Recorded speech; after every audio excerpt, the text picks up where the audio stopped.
check.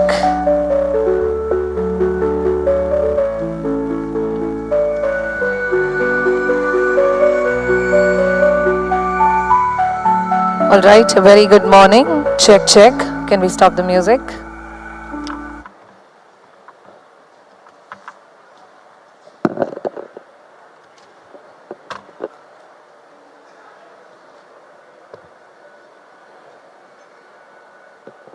Sir, who's operating the laptop?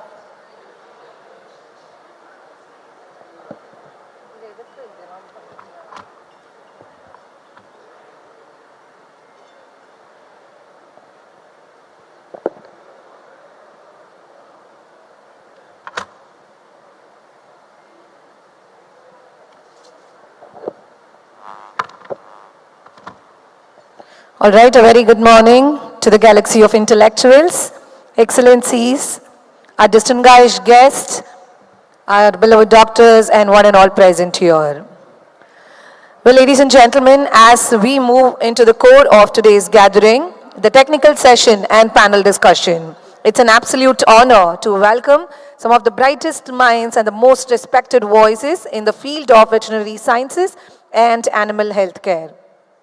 At Provet Pharma Limited, we deeply value not just the celebration, but also scientific dialogue, knowledge exchange, and spirit of continuous learning. And today, under the thoughtful theme of Mahasangamam, ladies and gentlemen, the confluence of culture, but a true convergence of clinical expertise, practical insights, and professional excellence.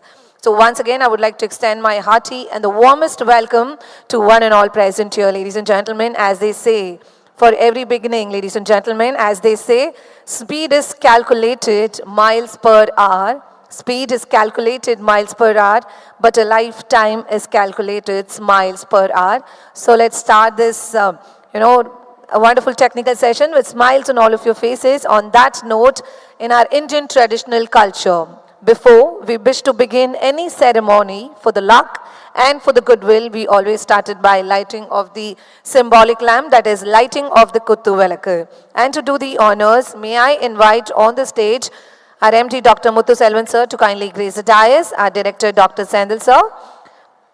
Next I would request Dr. P.K. Shukla sir to kindly join us the dais for the traditional lamp lighting ceremony. Next I would like to welcome Dr. Chandrasekaran sir to please join us from Namakkal. Then I would like to welcome Dr. Jayaraman to please grace the dais. Next I would like to welcome Dr. Tiago Prucha to join us the dais, and Dr. Sudipto Haldar. Can we have a round of applause for our esteemed dignitaries joining us on the dais?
Yes, ladies and gentlemen, every great occasion begins with light, a symbol of knowledge, purity, and hope.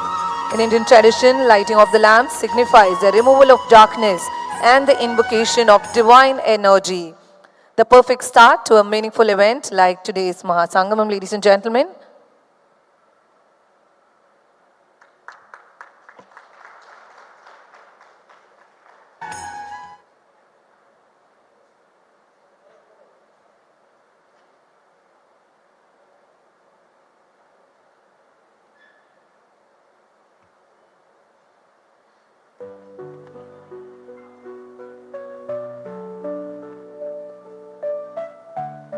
Once again, a round of applause for our dignitaries for joining us on this special momentous occasion.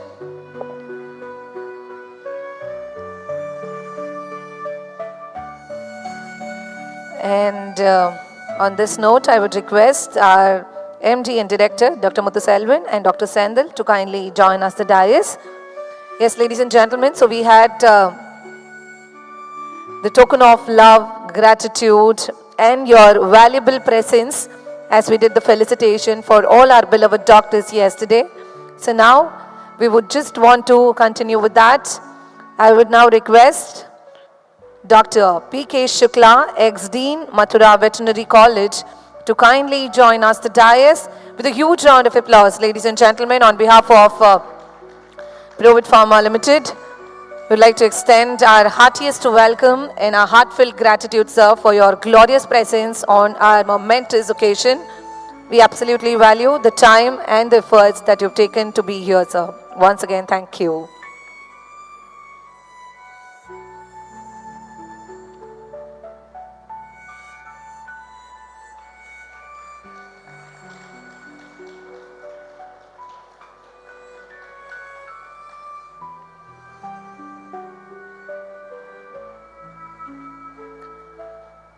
Can we have a huge round of applause, ladies and gentlemen? Once again, thank you, Dr. P.K. Shukla, sir. Next, I would like to welcome Dr. Sudipto, Haldar, Director, Agrivet College, to please join us the dais.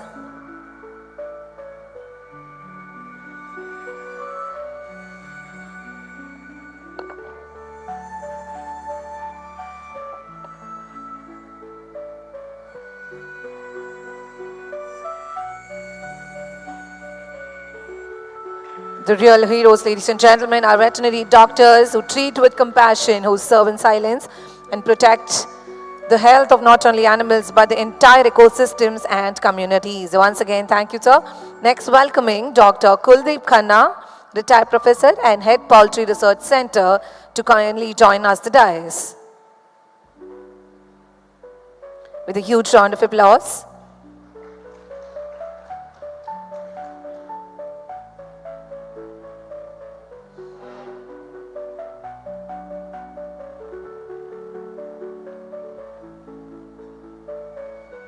Yes, ladies and gentlemen, on behalf of Provet Pharma Private Limited, we extend our heartfelt gratitude and deepest respect as we felicitate the champions of veterinary care for their commitment, for their care, and for their contributions.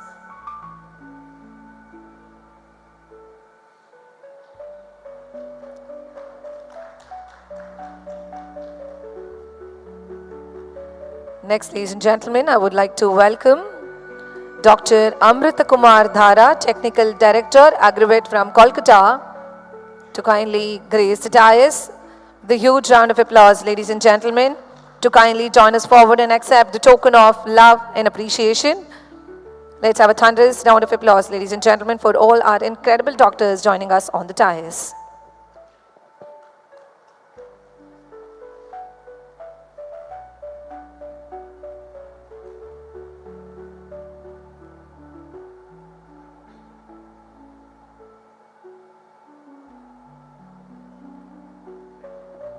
Thank you, sir. Next, welcoming Dr. Abhijit Mishra, MBSc Animal Nutrition and Senior Poultry Consultant from Kolkata.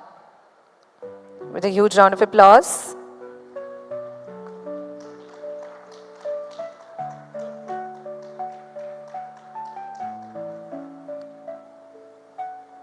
We'd like to extend our heartfelt thanks for everything you do, the real heroes and the champions of the veterinary.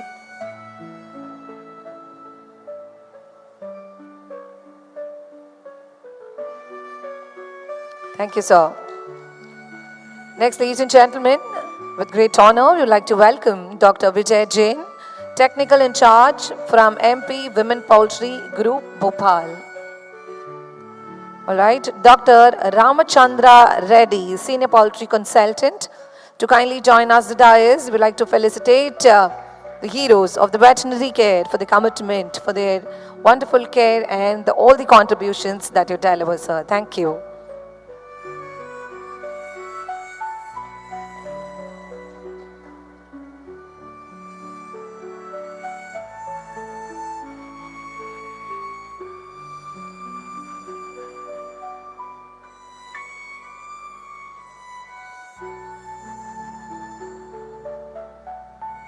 Thank you, sir.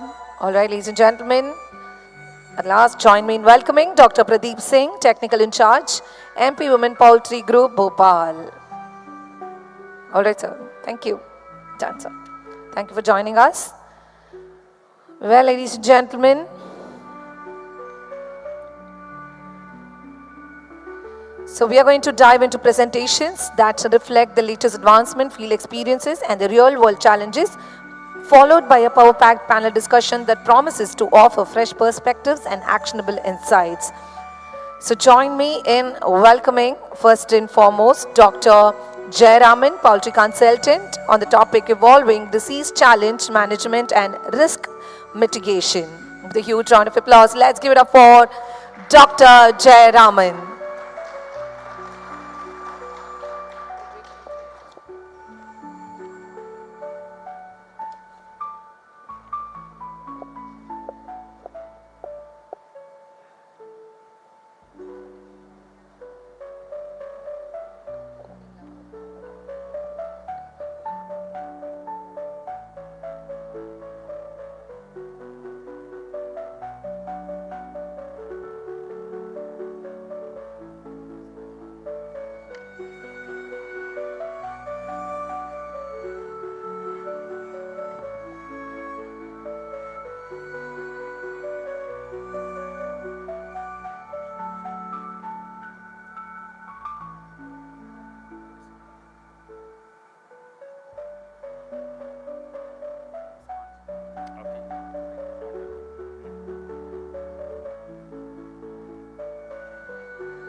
Very good morning, everyone. The topic today which I am going to talk on is the evolving challenges in the latest scenario of poultry, the risk mitigations, and what's the current situation. Little introduction about the current scenario and what's the plan of how you can work on that. That's the, in short, what I am going to talk the next 40 minutes or so. Of course, little emphasis on the emerging diseases as well. And having said and done, how we can handle it, the situation, that's more important rather than just looking at what's the situations. It's very important to know how you should handle it or how we can handle it. If you look at the scenarios, it will be sometimes cyclical. One particular disease would be very much important some part in time, and sometimes it will fade away very much in the next cycle or the next season. But some diseases will prevail. For example, if you're looking at inclusion body hepatitis, you would find very much in the monsoon season, you will find it. So the producers and the farmers, everybody or the veterinarians will expect if there is an issue, okay, they will say, okay, this is going to be this particular season. So depending upon the season, sometimes you can expect diseases as well. Some occasions, even the simple diseases would make things very difficult to handle. For example, the recent episode of Villogenic Newcastle is creating a tough situation for the farmers and the poultry professionals to handle it. So likewise, when you are going to have the diseases and you have to understand the nature of that, and you have to understand what are the current tools available, whether it could be biosecurity, whether it could be vaccinations, or it could be it depends upon the situations. Of course, probably you know well, some of the diseases, we know it's there, but we cannot do much officially about it. For example, HPA.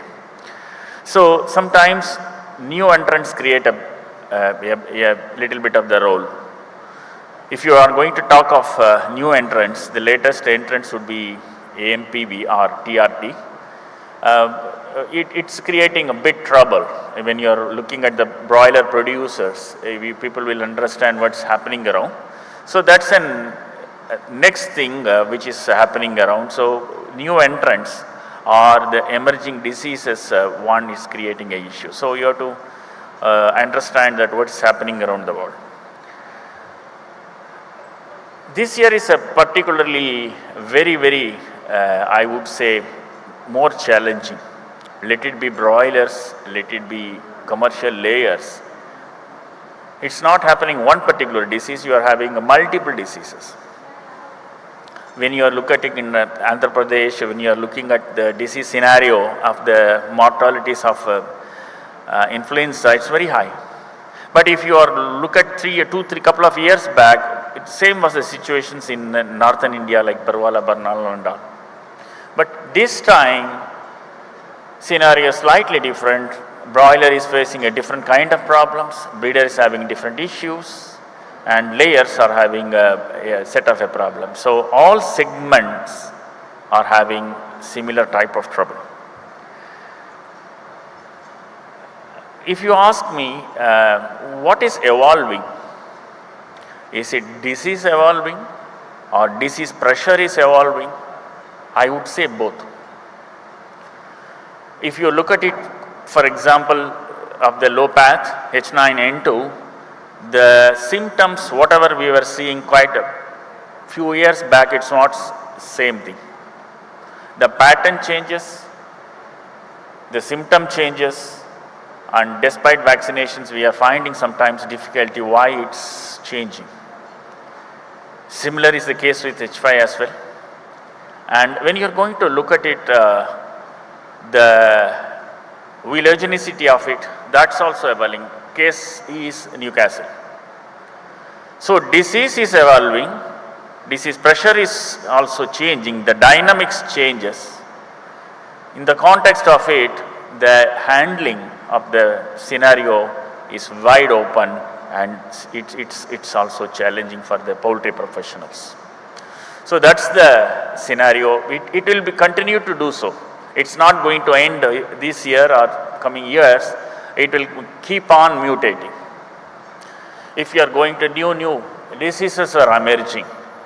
For example, if you look at the broilers, if you are going to look at in the Bihar, if you are going to look at the Tarai region, the adjoining the Nepal and all, people might have heard the new entrant on this is leukocytosis. Leukocytosis is basically a parasitic infection caused by Leukocytosis cholerae. So these and all is not known diseases to us. So every year one list is adding. So we don't know what's going to come in the future, but at least we know what's happening around. Likewise, we have to look for, we cannot brush away saying that, okay, this is only this. You should explore it, and very challenging times ahead.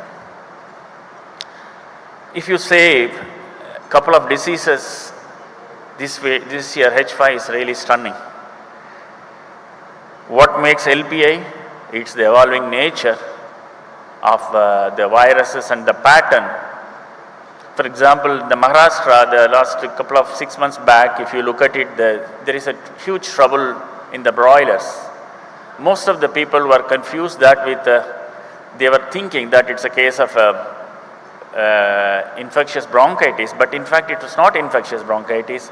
The symptoms were very similar to that of infectious bronchitis, but it was a case of LPA. So similarly, the case of variant IB, when you are talking of North India right now, the many கொஞ்சம் speaker கொஞ்சம் slide கொஞ்சம் speaker கொஞ்சம் slide major focus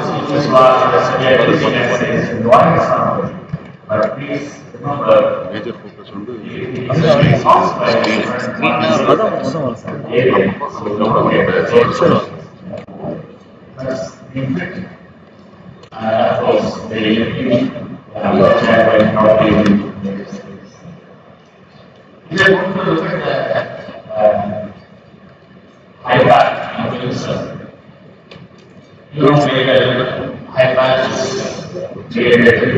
even now also some cases is leading to some parts of life.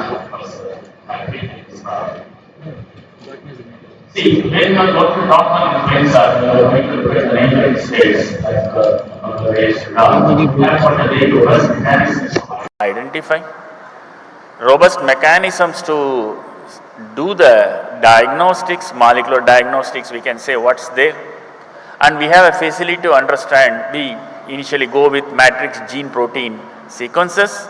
If you have a positive, then we go in for a further sequencing and we identify, okay, this is so-and-so and we have got a cycle threshold value of so-and-so and it is a positive. Then we do for a sequencing, so phylogenetic tree analysis, and we take a call what we should do. But unfortunately, that much facilities are not there here with us, and so it's a bit difficult. If you look at the pattern of mortalities in the unvaccinated flocks, you know quite well, it's sometimes 100% mortality. It dies just like that within a pace of 4 to 5 days, you will find 100% mortality. So it's very, very critical when you are going to look at it from the perspective of controlling the disease. Okay. If you look at the Government of India website, these things, there were quite number of significant cases noted down here. But when you are going to look at the latest things, the one which is currently causing the problem, we have to take into consideration. This is the official website and with WHO and this what published so far. But when you are going to look at it, what is that which is created? Look at that, there are 400 outbreaks somewhere between 2002 and 24. And when you are going to look at it, the latest one, it's a two clades. One is that Maharashtra and another one is in Kerala. The one Maharashtra which we got outbreak was somewhere between 2.3 to 1A, which belongs to the resultant virus of RE6, somewhere close to that. But please look at the next one, which has been latest outbreak, which is happening in the southern part of the India, Kerala. It's 2344B. So now, when you ask me what is the relevance of this data, why it is significant to us, right? This is in one particular thing, it was done outside, and if you look at it, the column which is written as in India, since it is an official one, we could not been published data, but you look at the clade where it is falling, it's falling here between 8 and 13. It's between 8 and 30. So now we have got the understanding. See, when you are going to look at it, there is a dilemma. Sir, what vaccine? Of course, you know, unofficially the vaccines are available. You will have a trouble in understanding how do I choose vaccine, or how do I understand this issue, or how do I take a call based upon that information. This is the most important doubts the poultry professionals will be having it. Okay, this is just some data here. These seed viruses, whatever is there, is based upon one particular Harbin Research Institute. They have published it. Of course, there are much more. But this data I am trying to show you to make you understand what I am going to tell you in this one. Look at these values of H5N1, RE8. The clade is 2.3.44G. But when you look at it, the data, what we had got in Maharashtra is somewhere between 2.3.2. Okay, coming to the Kerala episode, we got 2.334B, which is somewhere here, RE14. When you have RE14, if you calculate the bootstrap values, it's quite high. What's the bootstrap value? Bootstrap value is the one which defines or differentiates one clade from another clade. If any value of 70 to 75% above, it will be classified into the next clade. Now we have got two different outbreaks. One says closer to 6 and 8. Another one says it's closer to RE, stands for resultant virus seed. See, these donor viruses are the one which is able to make a vaccine out of it. So when they take the vaccine out of it, they do assort it based upon the clade to make a seed viruses. So for just my simplicity, I am just trying to say, we have got two areas, we have got two outbreaks. How do you understand what vaccine I should do? Okay. Coming to the how to overcome that. Right. See, there is not much clarity or not much data available in the Indian domain what is the clade circulating, except the official Government of India data, which one says somewhere we are having RE6, number 1, the base clade, number 1, the second one is the next clade 2.3.44b, which falls between clade 14, resultant virus 14. Sir, now how do I handle? This is the point. Sometimes if you are not going to understand what is the vaccine you are going to use it, quite simple, go for the base clade which is 6 and 8. Somewhere it has got a blaze, at least number of reports are higher. In some places where we have got very typically outbreak, we know that is 44B, as a booster vaccine we have administered the second one. The priming with 6 and 8 and boosting with 14. So this has given very good results. But if you look at it, the situation of Bangladesh, we do have got a vector vaccine.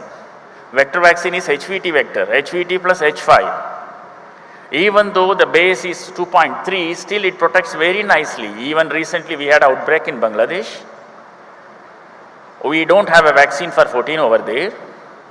We have got only the officially available vaccine is only up to 6 and 8.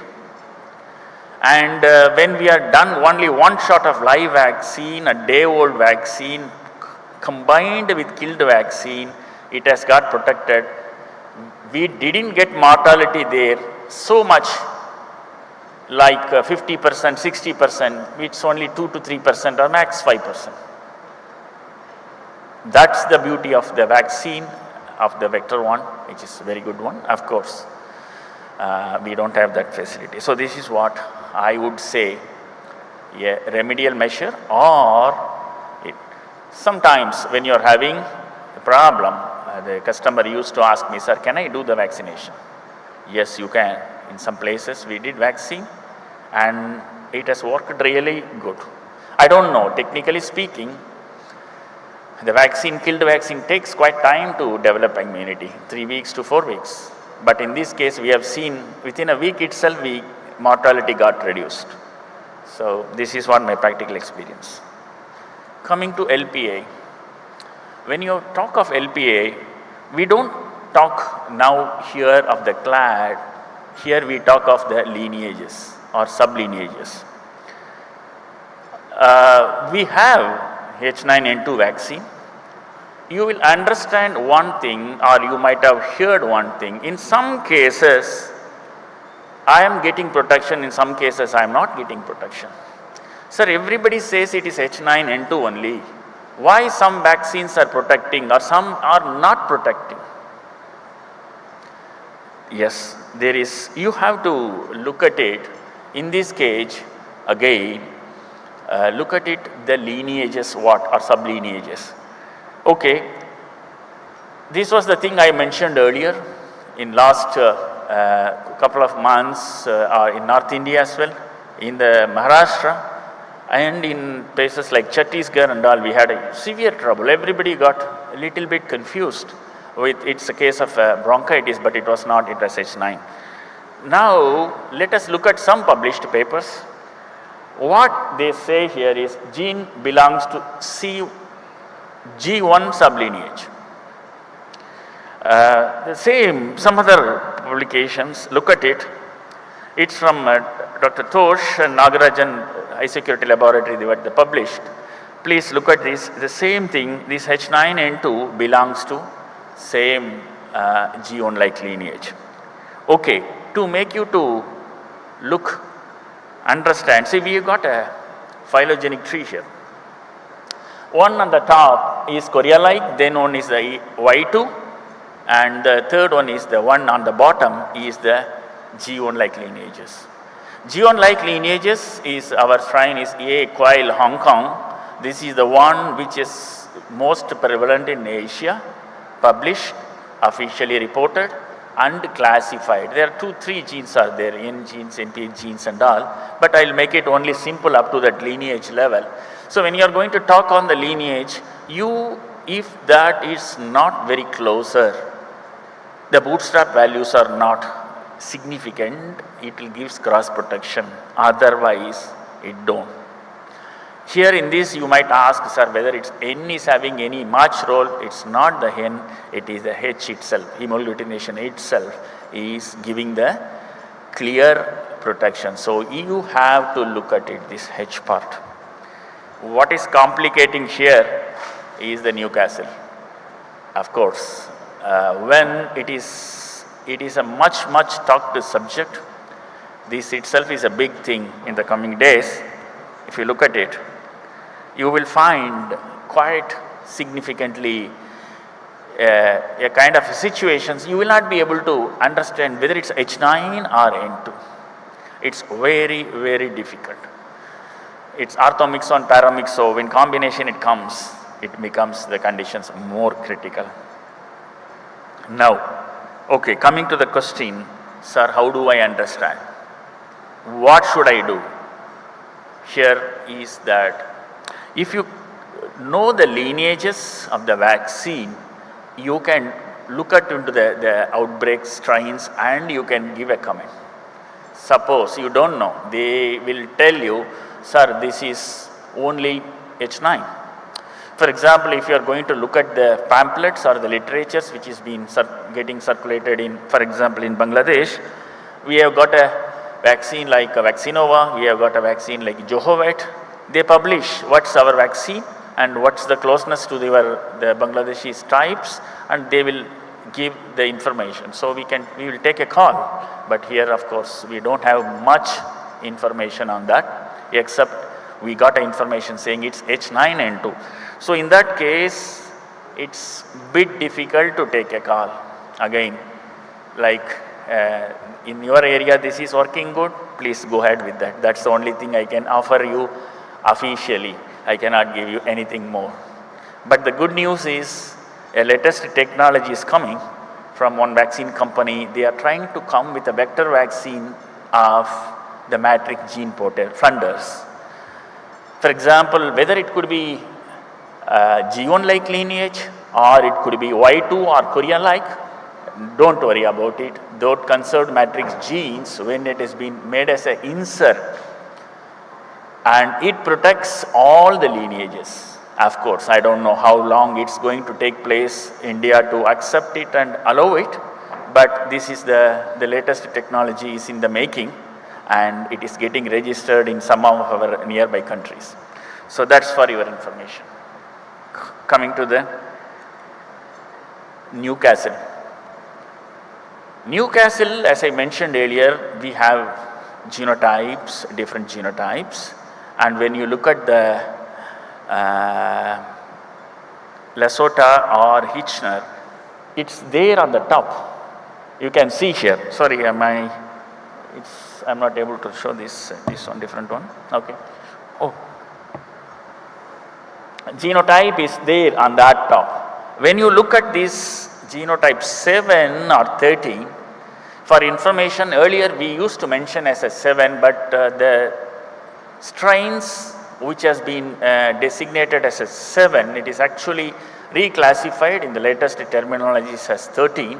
So most of that what we are getting is 13. So you look at the deviations of this one. It's quite high.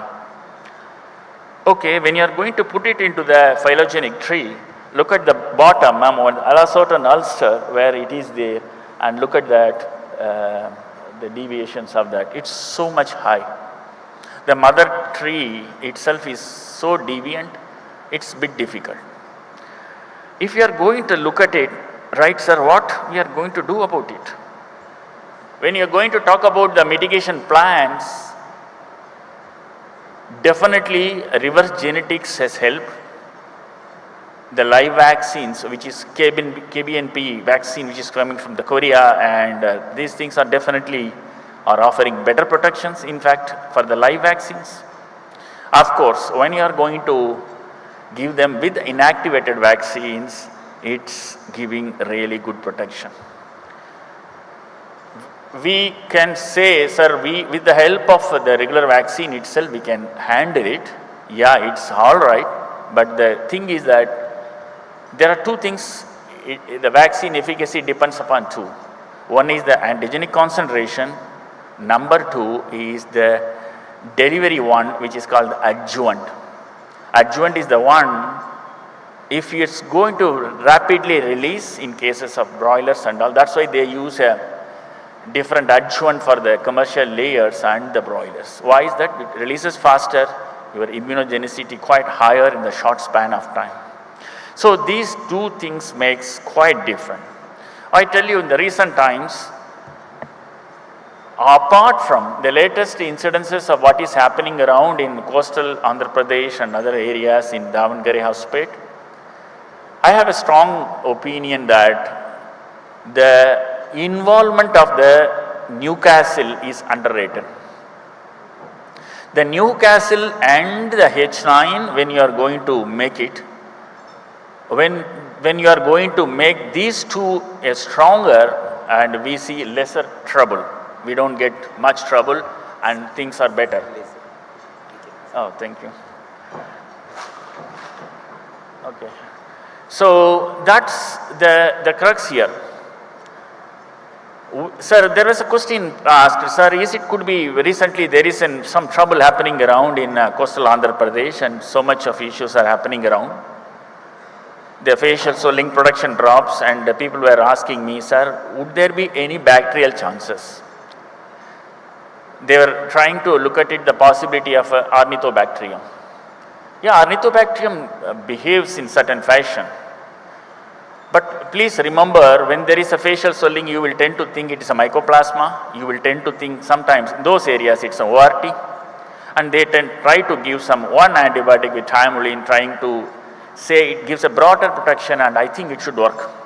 Yes, that's a good thing. But once you withdraw the medication, again it shoots up.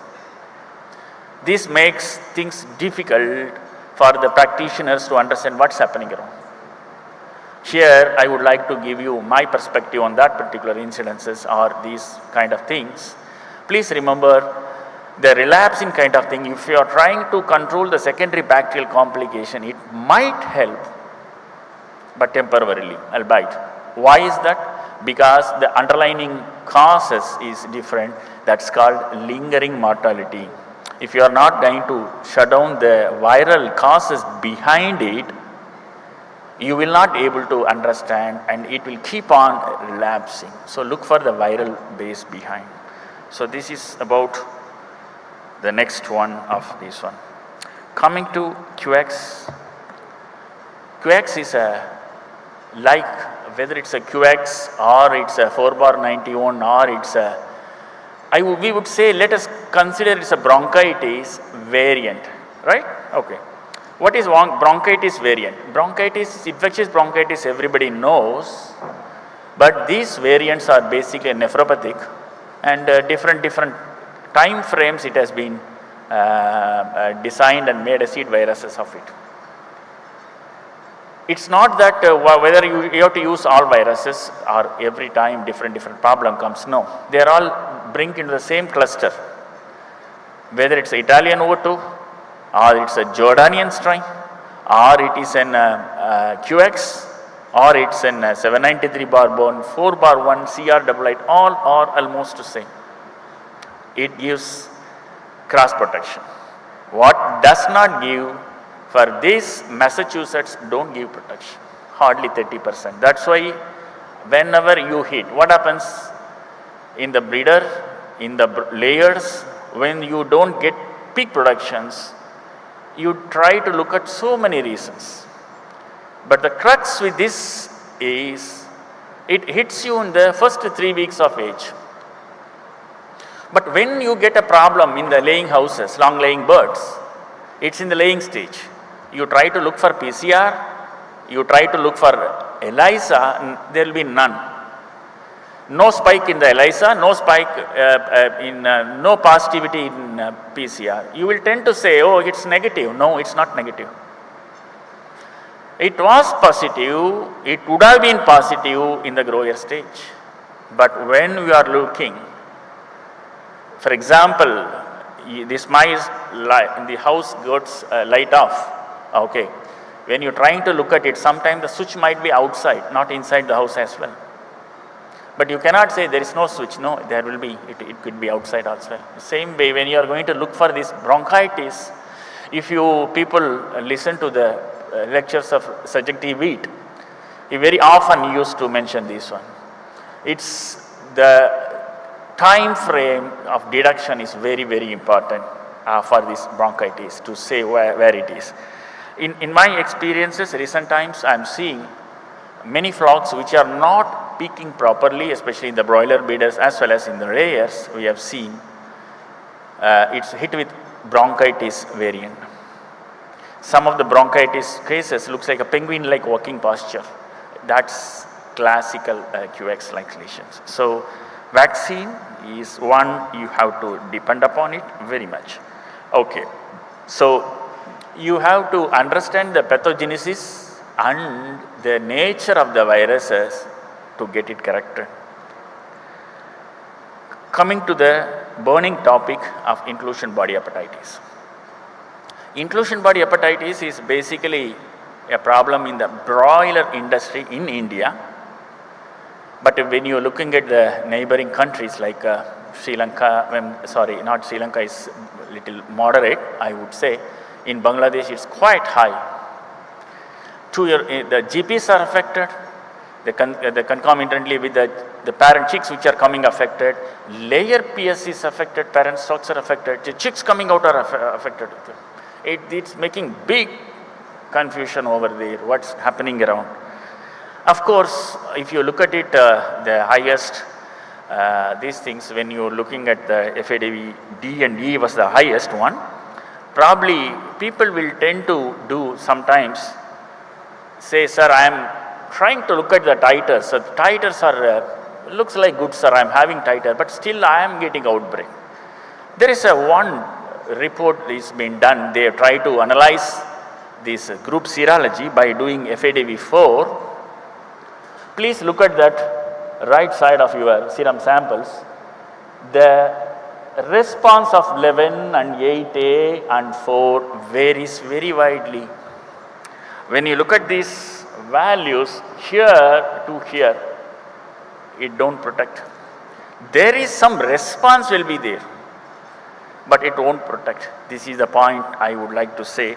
You need to do serotype specific these things. Even then, coming to that, sometimes broilers, they get XP. They will find sometimes inclusion bodies, wingtip necrosis. People get confused. Sir, I have done quite some time the vaccination. What's happening? Is my vaccine company is not given a good vaccine? Or the vaccine is not properly administered? Should I do one more time? This is the most frequently asked question. The answer lies sometimes at the bottom. If the CAV titers of the parent is not ideal or not protective, if they are infected, these vaccines don't work properly. Classical cases of that, whenever we see inclusion body hepatitis, when I look for the CAV, they are skeptical, they are underperforming. Coming to the emerging diseases, of course, chicken anemia is topping the list. When you look at it, whether it's Maharashtra, whether it's Northern India and other places, everywhere. including the neighboring countries. We have got Nepal, massive. So this CAV is becoming a big, it's not that one breed is okay, one breed is not okay. All of them are having trouble in that. Second one is AMPB. Okay, what is making tough this one is, it's not that I have done one-time vaccine. Once you are done vaccine, how you can judge it after 4 weeks of age, after live vaccination, if you look at it, it should be having 80% seroconversion, and after 6 weeks, it should have 100% seroconversion. If it is not having seroconversion, you have to revaccinate it. That's the thumb of rule. But sometimes people do one-time vaccine saying that I have done vaccine, but they don't read it properly. Please remember this rule, and this is very, very important. If any parent chicks coming out, it should be ELISA positive 100% and PCR 100% should be negative. This is the rule of thumb. So this is the vicious triad. What is that? CAV, IBH and IBD. If any one is there, another one gets into that, it trips you down. So you have to take care. Coming to AMPV, metonemo is a big thing. There is a vague, sometimes when you are finding, even northern India now it's a very badly hit now. I would say the white color eggs will be high, productions are down. Sometimes you would get confused with bronchitis. No, it's not bronchitis. Very clearly there is involuntary AMPB. Generally, if you look at it in other places, you have got a live vaccine and inactivated vaccine. We have got a subtype A and B. Most of the vaccines, inactivated vaccine, belong to subtype B. And of course, some countries we do got A. Live and kill gives the best result. But unfortunately, in India, currently available is only the inactivated vaccine. Yes, to my extent, to my knowledge, it's decently protecting. When you are using 2 times of these things, it gives a better protection. When the peak production time, if you are going to say, sir, I am going to have a trouble in productions, don't look at always bronchitis. In these cases, we have seen quite very conclusively positive for AMPB, and it has given good results when we have done with the vaccinations. Coming to the question, sir, some people will ask, sir, is it a real challenge? I tell you the experiences of a nearby country.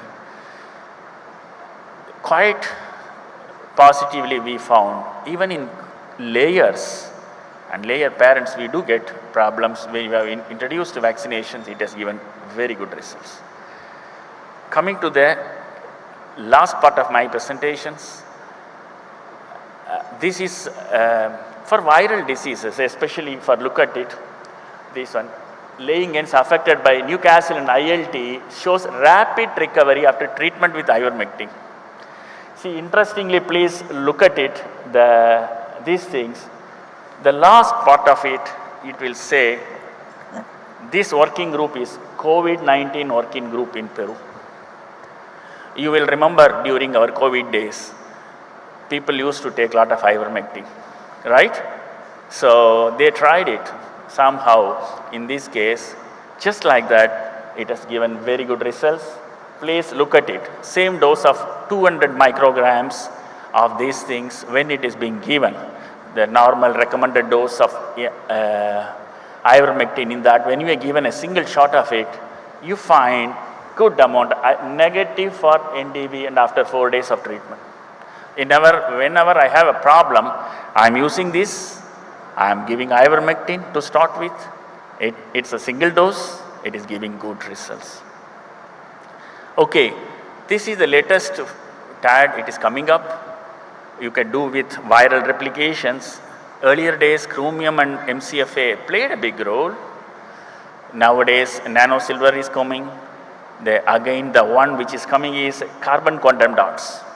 Carbon quantum dots is the latest delivery technology. When it is being laced, it gives very good. People here who have used it will vouch for it. The last one, IgY antibodies. This is coming from China. Now whenever there is a problem, we are giving it. So this is the latest entrant on IgY. So this is in short about my presentation. Thanks for your attention.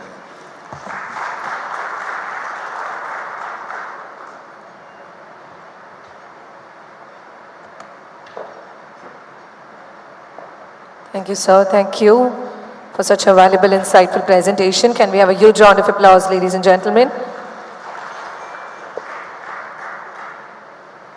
Next up, I would like to welcome on the dais Dr. Chandrasekaran, retired professor and head animal nutrition, on the topic building immunity through feed, nutritional immunomodulation and gut resilience.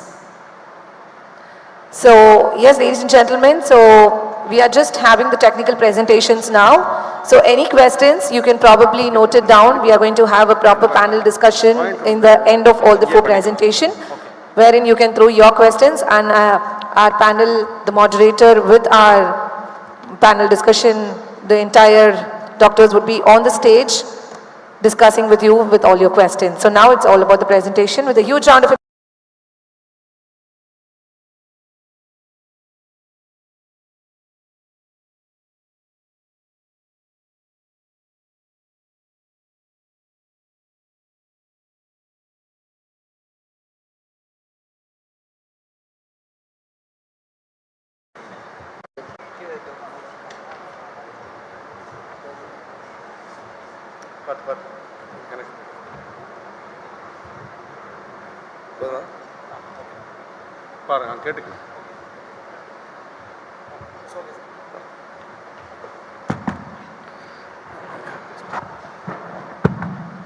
Good morning to all.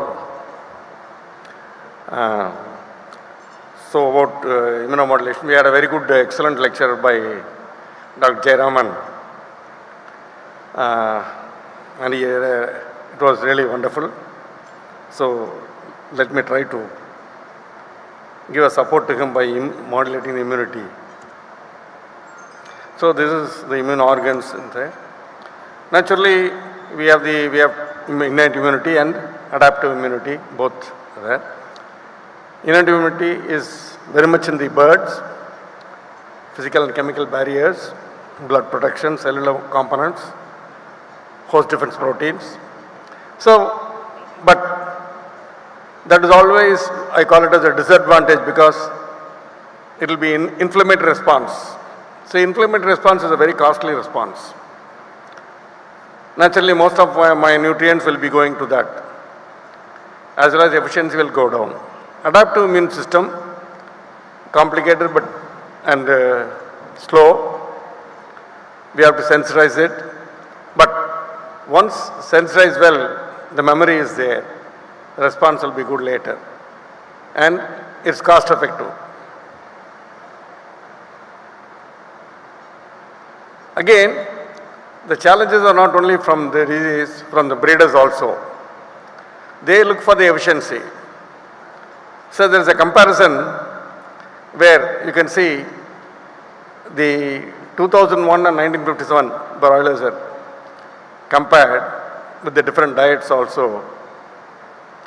They found that there is a decrease in the adaptive arm of the immunity. Immune response is going down, and mostly it is innate immunity that is more observed, and in that also mostly it is inflammatory response is the primary tool. So when we want more efficiency, this is being compromised. And when the bird's response is always towards inflammatory response, whatever we do, we are unable to get back the immunity that is there. We are trying different methods. We'll see what does. Naturally, gut, from the day one we have to start, because gut forms nearly 70% of the human contribution. So it starts from the villi, then other gut associated lymphoid tissues that I need not explain. So much is there. Especially in the first week, first 3 days, the permeability will be always very high. At that time, if the main challenge is that first 3 days, the water is contaminated and the bird resistance is low, naturally, you can see the coliforms in femur. The coliforms has been isolated from the femur. So it is able to permeate inside easily without resistance. The main factor in the immunomodulation is that main challenge for the immune system is the stress. So stress is throughout. See, what are the different type of stress? Even production itself is a stress. Daily a 1.5 kg bird has to give about 55 to 60 grams of output.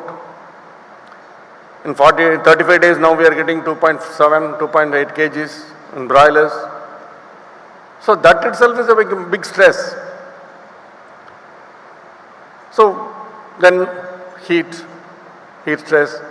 I find this is the most important stress because of late we can see 9 months is summer. Only 3 months you can say is optimal or more optimal for the birds. Then we have other problems, vaccination, mycotoxins, water, feed, transport, housing. I am not going to deal about that, but feed, water, mycotoxins, heat, yes, more important, production is also. So stress on system is that gut health is first target, first is affected, which is most important in not only in the digestion, absorption and sending the nutrients inside, the immune system is compromised. Then internal antioxidant system is suppressed. So antioxidant system is the first line of defense. If that is compromised, body cannot react to stop the outbreak. Even though feed intake is reduced, in case of antioxidant system compromise, fat deposition is a big problem now. Of late, the latest trends we see fattening and FLHS throughout it is seeing. We earlier strains we used to see only in summer some fattening. Now fattening is the biggest problem, especially in commercial layers. So naturally immune suppression is there because of the antioxidant system going down, natural disease outbreak, production disturbance. Heat stress, how villi is affected, nearly 10% decline in the villi height, crib death also affected. So for 10% decline, it will be around 5 rupees per kg body weight. That is what we are seeing because of the compromised FCR and the gain. And for egg production, it is 15 paise per egg, that is gone because of this 10% reduction in the villi surface area. Then the digestive enzymes. You can see amylase is reduced by 24% because of heat stress. And trypsin, chymotrypsin, nearly 38% reduction. So the innate enzyme, the native enzyme secretion itself is affected in summer or in the heat stress or any form of stress. When a bird is under stress, the enzyme secretion itself is affected. Naturally digestibility is affected. You can see about dry matter about 3% or 4%, protein about 5%, fat about another 4%. So a 3 to 5% decline in the digestion is a very costly one. Again, how protein modulates the gut microbial atmosphere. You can see as the protein level increases, you can see increase in the aerobic bacteria as well as E. coli. You can see. Apart from that, the increased undigested protein in the ceca enhances the Clostridium population, inducing anterior migration leading to necrotic enteritis, predisposing cocci. This is the greatest problem. When the soya price was very high, we went to other sources. We were thinking that we are going for digestible protein formulation, so nothing is going to happen. But digestible protein will be provided.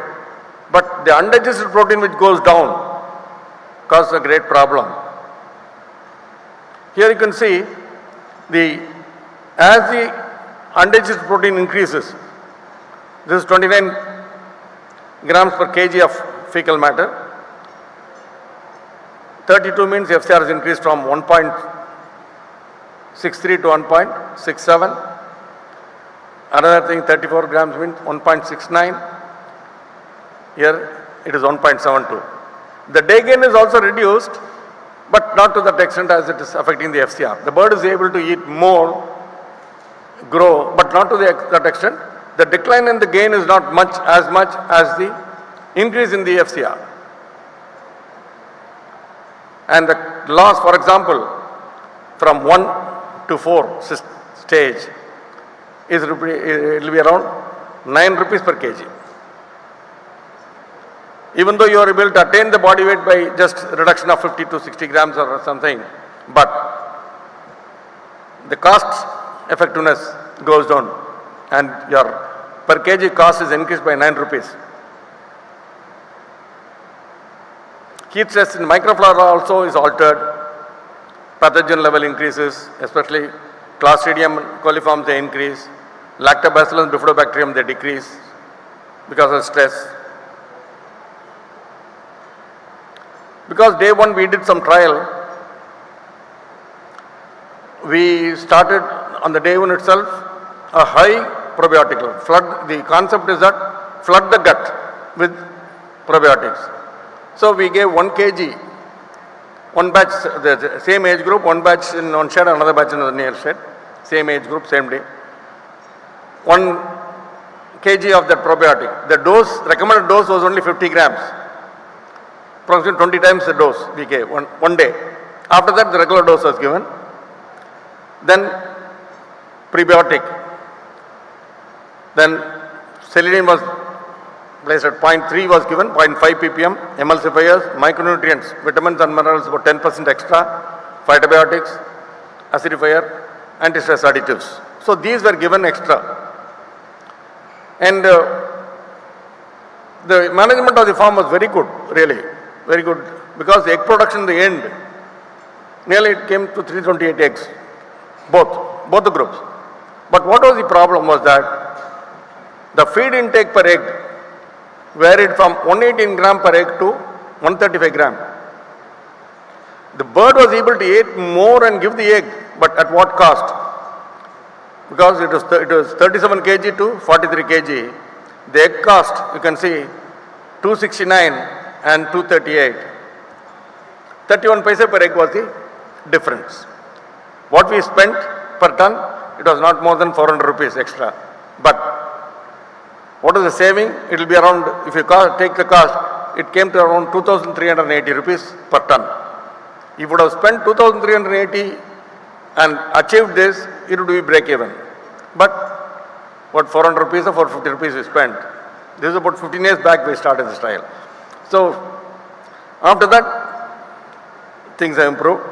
Last year I met one farmer from Karnataka. He told, sir, because your talk in Hyderabad, I saw that. I started that. Now continuously my farm average with all the 5 batches age group, it is 94%. So definitely if first 10 days it's the most critical, because the growth point, the 2 growth point there, one will go away in 10 days. If that is gone in the beginning itself, then your village height will always be 50 to 60% of the normal. Naturally, it will eat more feed, but give the result at what cost? Similarly in broilers, in 2008 I was asked to call. I was given a call to talk about exploiting the earlier efficiency of the broilers. So there I told that my dream is to achieve 1:1 FCR. The audience are amused. Is it impossible? If 1:1 means it is 0.9 kg of dry matter of feed and 1 kg of meat means 0.25 kg of dry matter of meat.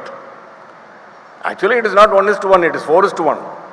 Now, even if I achieve 1:1, you cannot call exactly 1:1 because 75% will be water. Only 25% will be dry matter. Here it is 90% will be dry matter, only 10% will be moisture. So, even if I told you, even if I achieve 1:1, it is only 4:1. Nothing great. But slowly we were doing, we had a plan, we were working on that. Now in the recent trial, trial farm, this is in trial farm, the CFCR was 1.189 or 1.19.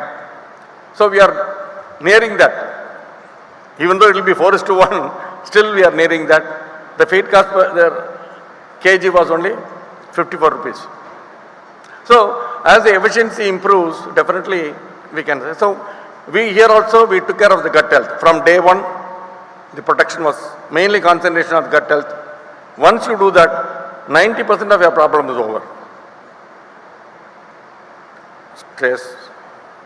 So indicators of stress, naturally, interleukin B1 beta, TNF alpha, corticosteroids. So you can see it is nearly doubled, indicating the stress in the birds. And antioxidant capacity, this is more important. The antioxidant capacity is suppressed. That is affecting us. See, glutathione peroxidase is reduced, for example, from 131 to 121. Superoxide dismutase, yes, from 350 to 296. But manoldihaldehyde, that is more important. That indicates the level of the free radical damage. From 0.94, it goes to 5.39. So, it's nearly 6 times it is increased. So, naturally the performance will be affected. So, this is the most important. Always we look, nutritionists, we look for the manoldihaldehyde. MDA will be always, that is the most best indicator of the level of stress.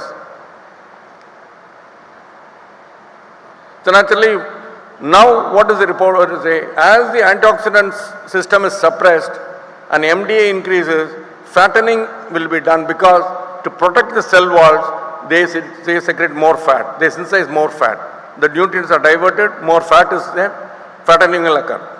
In layers now fattening is a common, even summer, peak summer we are seeing more fattening because in the stress. So once we started increasing the antioxidant level, the recommended level they say about 150 grams, we ask them to go for 450 grams for a period, then reduce it to regular dose. Drastic results are seen. So this is the most problem I think because of the suppression of the antioxidant system. MDA level is the best indicator. Once we are able to detect the MDA automatically antioxidants are helping us very much. So FLHS. Actually, the lymphoid organs, definitely they are affected. Spleen is not affected much, but bursa and thymus are affected. Antibody response, you can see thermoneutral and heat stress. There is significant reduction in the antibody. Production, naturally it is affected in the 4-week trial period. 27 eggs, 21 eggs, 60 grams egg weight, 53 grams. 2.01 FCR, 2.78 FCR. So there are a lot of compromises. Toxicity in the heat. So one group of chicks was raised in 28 to 30, another was 10 to 12. This is an experiment done in a temperate country. After 20 days of acclimatization, they are given challenged with aflatoxin. There was 90% mortality in the hot environmental group, whereas in case of the cold group, it was only 20%.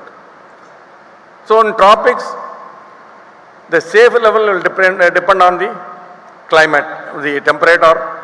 So the safety level between summer and winter also will differ, especially in North India where summer and winter are harsh. So winter will be protective nature, summer will be exaggerated. So the toxin standards, you cannot say this is the level, exact level. 50 ppb may be not a problem in winter, but it will be a huge problem in summer. So feeding and nutrition. Early feeding, here in the standard hatcher as well as hatcher, where immediately their birds, chicks are fed. The immune organs, definitely there is improvement in the size in the day 1 itself, thymus and bursa. Spleen did not show much. In late stage, spleen showed some difference, but early stage, spleen not do much difference. Here you can see day 1 there is increase, day 7 there is increase. After that there is a decline here in case of thymus. Bursa also similarly, but it was better than that. In case of spleen, even though organ size, the stress did not affect, but here early feeding had a positive effect in the spleen. As early as possible, if you are able to give the feed, it is better. And source of protein or source also, canola meal and soy meal. You can see this is standard canola meal, it's given. Here itself the villa height, you can see from 1243 it is 1631. Then addition of threonine it was tried. As a threonine there was increase in both cases. Both cases it is able to, threonine is able to, because for gut health threonine plays a major role. So as you give the increase the threonine level, it gives better villi height. And also immune organs, to a certain extent it was helpful. So low protein and threonine, it was very good, very effective. You can see 97 the standard protein here 100%, 97.5%. So as the threonine level increased, there was the organs, there was an increase in the organ weights. Similarly, in case of the standard protein, there was increase, but little bit, not as effective as in the low protein. In the low protein, it had a positive effect, addition of threonine. Similarly, in immunomodulation, you can see low CP plus threonine. It was better than the control, even though statistically it may not be equal, but it was able to, you can see, but significantly different from low CP, even though it is higher, but not significant. And mucin level also. Threonine was able to improve the mucin 2, indication of that ready to fight. In threonine, in case of antibody level, you can see in the low protein also it is able to increase. So threonine 100 normal standard level, 10% more, 20% more, 30% more, you can see. It is able to increase for both AA as well as ND. But normal protein, there was increase, but the impact was comparatively less in normal protein. In low protein group, it was able to improve very well. Here in the diet you can see threonine as well as isoleucine. Threonine 0.1, 0.2, 0.3, 0.4 kg per ton, and the production was improved. Even though 16.5% thing protein, the production was improved.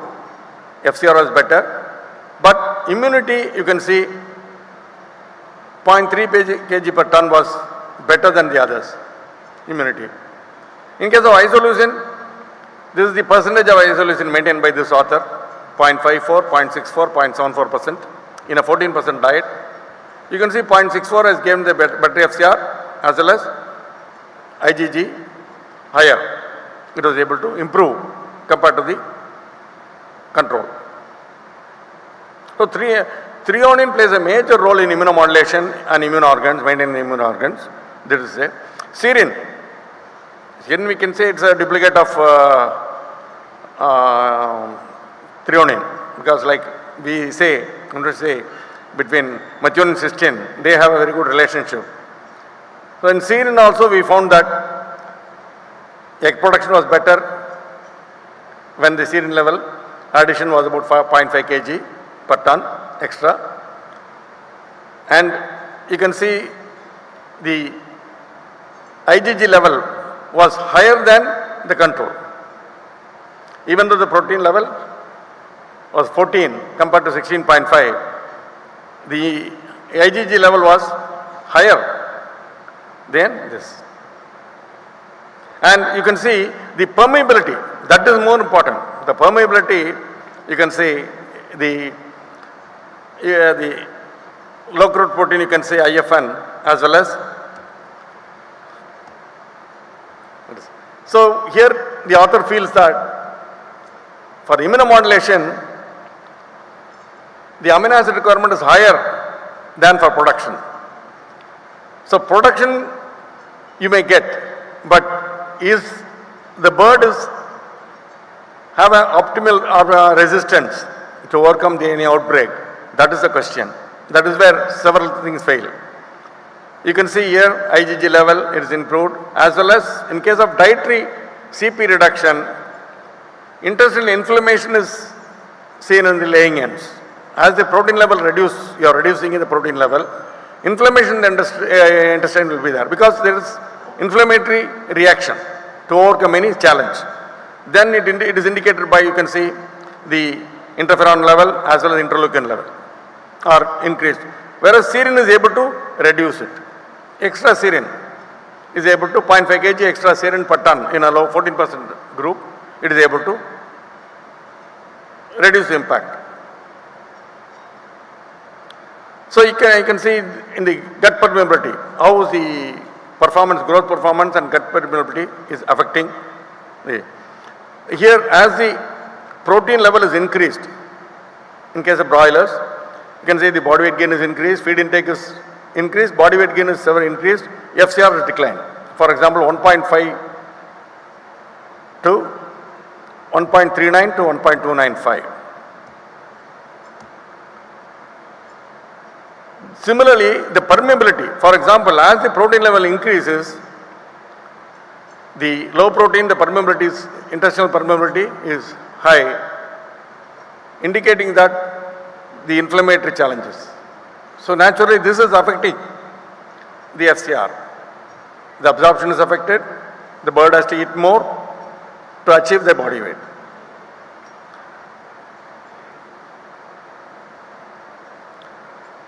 Then moves into gene expression. As the level, the protein plays a major role in inducing the gene expression, so the bird is ready. As the gene expression is increased, the bird is ready to fight. Even though the protein is low here, lysine increased by 0.2%. It is able to give a better, methionine is not able to give better thing, but lysine is able to give a better effect by improving the mutant gene expression response. That is there in jejunum. That is it will reduce the inflammatory response. Again, another product in the case of protein production and immunomodulation, antibody titer. You can see as the protein level increased from 14% to 18%, 14%, 92% production. Here 94.5%, 95. Here there is not much difference, only 0.5% difference. But you can see the antibody titer in IgG. Antibody level is nearly double. So, in the present context, where poultry cluster is there, for example, Namakkal, in a 100 kilometer radius, we have 9.5 crore layers. And I used to joke, the distance between two farms is the fence. In such a case, and you can imagine the challenge they are facing, the birds are facing. So, the high protein is an insurance. Because when I was giving a talk in Tanuku, I remember, One question was posed by the farmer in the end, sir, how is that in Namakkal not so much of outbreak is there, but here regularly we are facing outbreaks. But I didn't know the situation because they, I don't know what type of feed they are using anything. I told, see, management may be different, climate is different, Namakkal is the ideal climate. I was talking. Then I told, you have to ask your local consultant, like Ramesh Babu is there, we can say now. Ramesh Babu stood up and told, you are giving 14% protein, they are giving 17% protein. That is the difference. You give 17% protein, you can pay that. That is an insurance, you have to pay a premium. In our conditions, we cannot compare any Western country where between two farms 100 kilometers will be the difference. Whereas here, it is only the fence. So, we cannot assume that they are giving 14 or 14.5% getting excellent results. That we cannot compare at all because our condition is entirely different, stress level is entirely different. And protein is a double-edged weapon. I am not saying that protein is a double-edged weapon. Undigested protein, if it goes more, so you should be very careful of that also. So, what are the same thing as I told, we observed that for immunity, it is higher than product. The farmers will always say, sir, production is excellent, sir. I am getting 97%, sir. See, this formula. Yes, but what about any outbreak? 20 eggs is gone. Every dip, 20 eggs is 20, minimum is 20 eggs. Minimum is 20 eggs will go. Every dip you get. Similarly, in one farm, they asked what is the problem. And I told them, your 14% is not going to help you. No, sir, peak we are getting 97, 98%. The bird is giving from the body, what you do? 14% is enough. I am not saying it is not, 14% is enough. I will show my experiment also. But what happened? There for them it was enough eggs, I think it was 75 eggs less than the standard. Then I told you try in one batch, 17% protein they tried. They got next year about 25 eggs only less compared to the standard. So 50 eggs more they got. What was the extra cost? It was 84 rupees per bird because of the 3% increase in protein cost. But what they got? 50 eggs more at 4 rupees, 200 rupees, minus 84, at least 110 rupees per bird was the extra they are getting. 110 rupees, 100 rupees per bird is not simple. And they got about 5 lakh birds. Let them imagine. So this is what is happening. The bird is the machine, it keeps on giving the eggs, 14% or 15%. But challenge is, you have to be ready to face the challenge, improve the resistance of the bird. The breeders are thinking only about efficiency. Efficiency means resistance is compromised.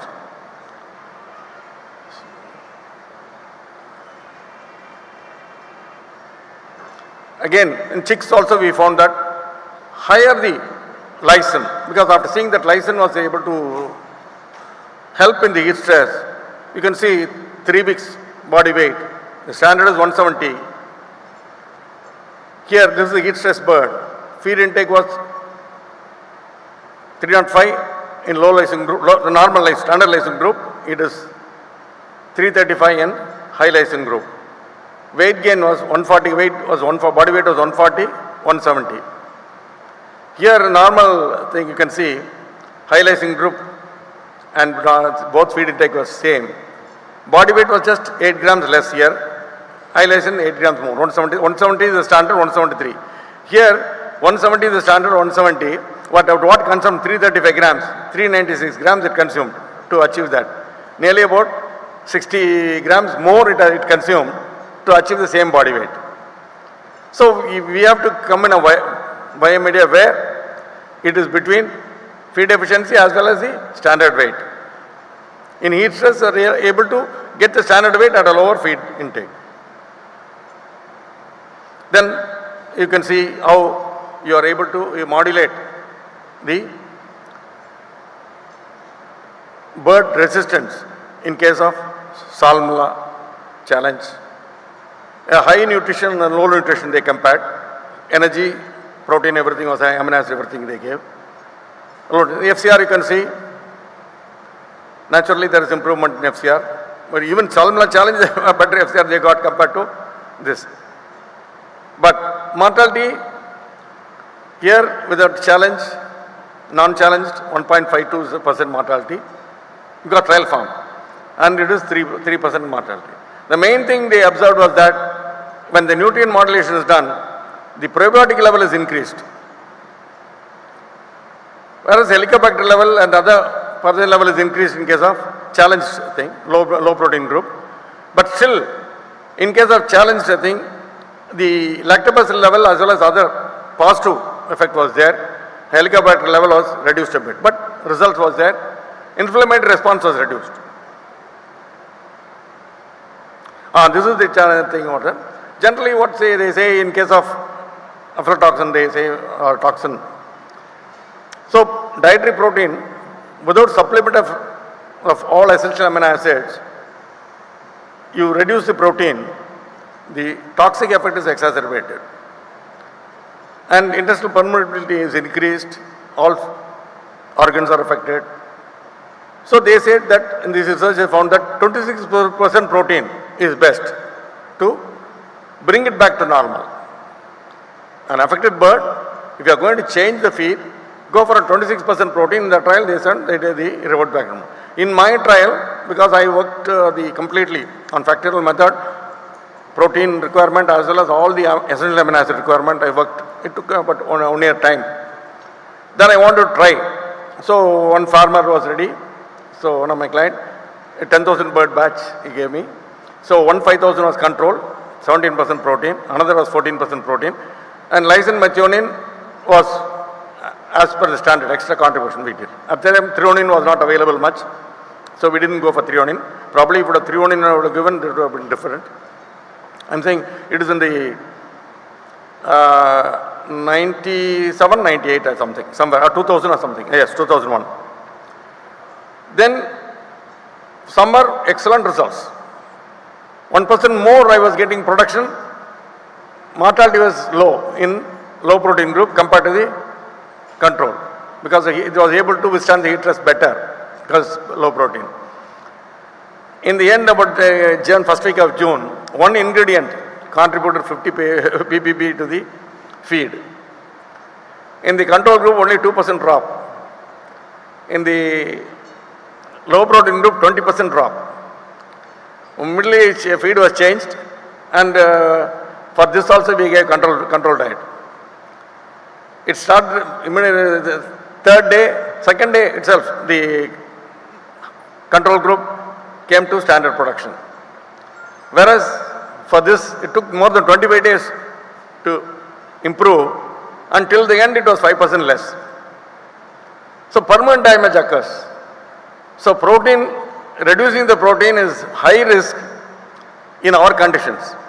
Because the time came when the recommendation was that 14% is enough, was given. Several farmers tried, and because this is later I'm saying, but somewhere in 2012 to 15 somewhere recommendation came. Throughout India they were asking, but I objected then itself. It is good, it's enough, but it will not be able to face a challenge. But they went on. After 2 months, a lot of calls came. They asked me, why sir, you objected, but they gave a recommendation. Yes, because in my trial we had a problem. Then what is it, sir? Yes sir, drop. Sir, what is to do? I told them, try remolting. I don't know whether it will be able to come back, because permanent damage occurs. You try. That's why, because in a low protein group, when everything is fine and your system is very good, biosecurity is very good, and distance between farms are at least about 10 kilometers, you can safely try that. If not, don't go for that. Because 17% to that 3% is the insurance that you have to bear. Otherwise, huge loss will be there. So micronutrients, naturally selenium has a very good effect. Organic selenium was able to improve. You can reduce the corticosteroid level, not to the extra for normal thermonuclear environment, but it was reduced. Both interleukin, TNF alpha, as well as corticosteroid, it was reduced. And again, villi, right, you can see heat stress, it is depressed, suppressed, and again, it is nearly not equal to control, nearly it came back to control as well as it was able to bring it back to normal. So again, the production actually, for example, on the, antibody. Antibodies, SRBC antibodies, you can see, suppressed, as well as, even though it is not equal to control, it has come back. And as well as T lymphocyte stimulation index, B lymphocyte stimulation index, also you can see there is improvement compared to the heat stress birds. So organic selenium was able to improve the resistance, and production also from 27 eggs it came down to 21 eggs, 25 eggs here, 60, 53, 58, FCR 2.01, 2.78, 2.25. So selenium was able to overcome this heat stress effect also, probably because the gut health is improved, the antioxidant system is also better. Chromium, yes, this is our own trial in the college department we did in the nutrition. As a part of a project, Government of India project we did. You can see the egg production, this is prior to the heat stress, because we had easy chambers where the climate can be altered prior to heat stress and during heat stress, during the trial. So the control was 85.66 and the treatment group before trial was 84.92, or nearly same. And during the heat stress and the end of heat stress it is 79, 81.73. Cortisone level you can see, it is high, it was from 1232, it was reduced to 116. Mortality, before trial it was 0.04%, is 0.05%, but during the end of trial 0.97%, 0.02%. Mortality was also reduced. Chromium was able to overcome the heat stress very effectively. And the bird's appearance also, physical appearance also was very different, energetic, the birds were very active. So chromium plays a major role, 0.5 microgram per kg of feed extra. Already it was the minerals, it had about 0.5, we gave 0.5 extra. So 1 microgram it will be there. So naturally vitamins, how they modulate, you can see catalase as well as here IgA. You can see the lipid-soluble vitamin, fat-soluble vitamin, water-soluble vitamin, both.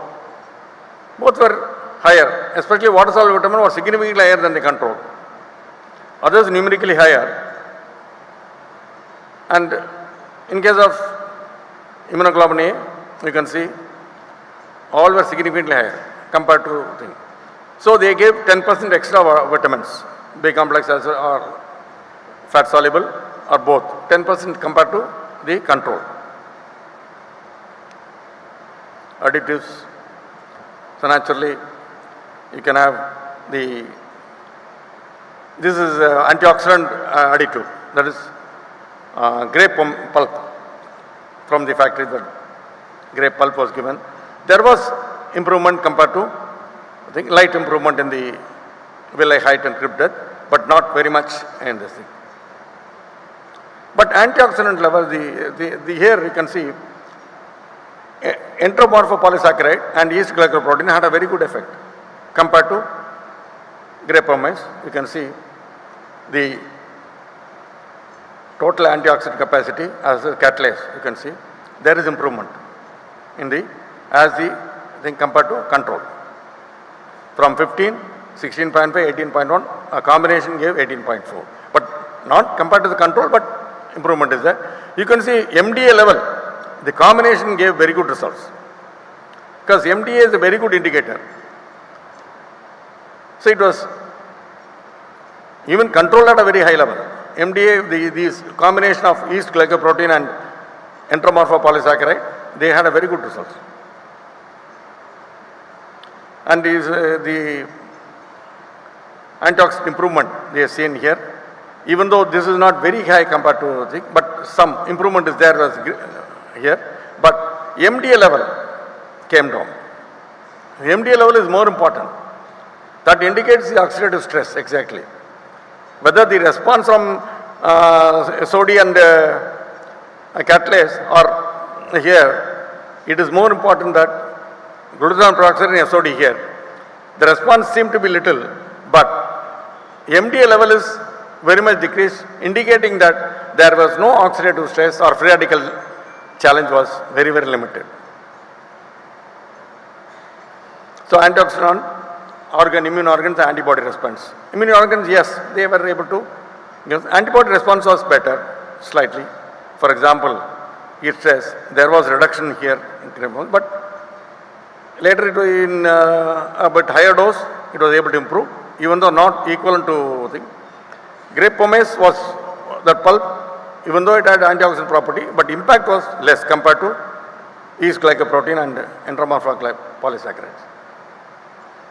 Beta glucans, they have very good results. Even my trials I also have done, I am using a lot of beta glucans. You can see the phagocytic index.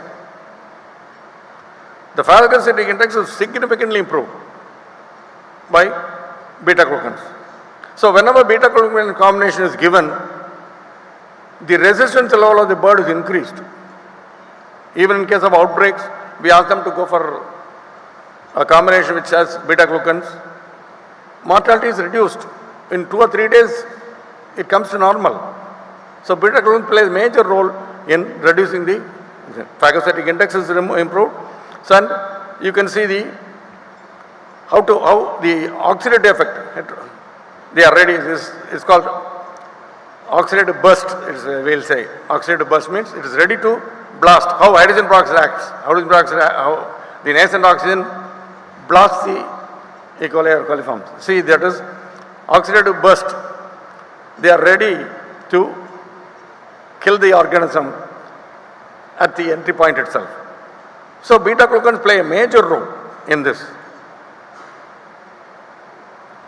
A protease enzyme, yes, this is my own trial is also there. We found that beta glucans, protease was able to sustain the production, because main thing is that summer the protease level is decreased. So once we gave protease, because already cocktail enzyme was given and we are giving regularly. But protease only off late everybody is using, earlier they were not using. Here protease you can see before heat stress, during the heat stress you can see the production. After the heat stress, this immediately it came, nearly it came to pre-heat stress level.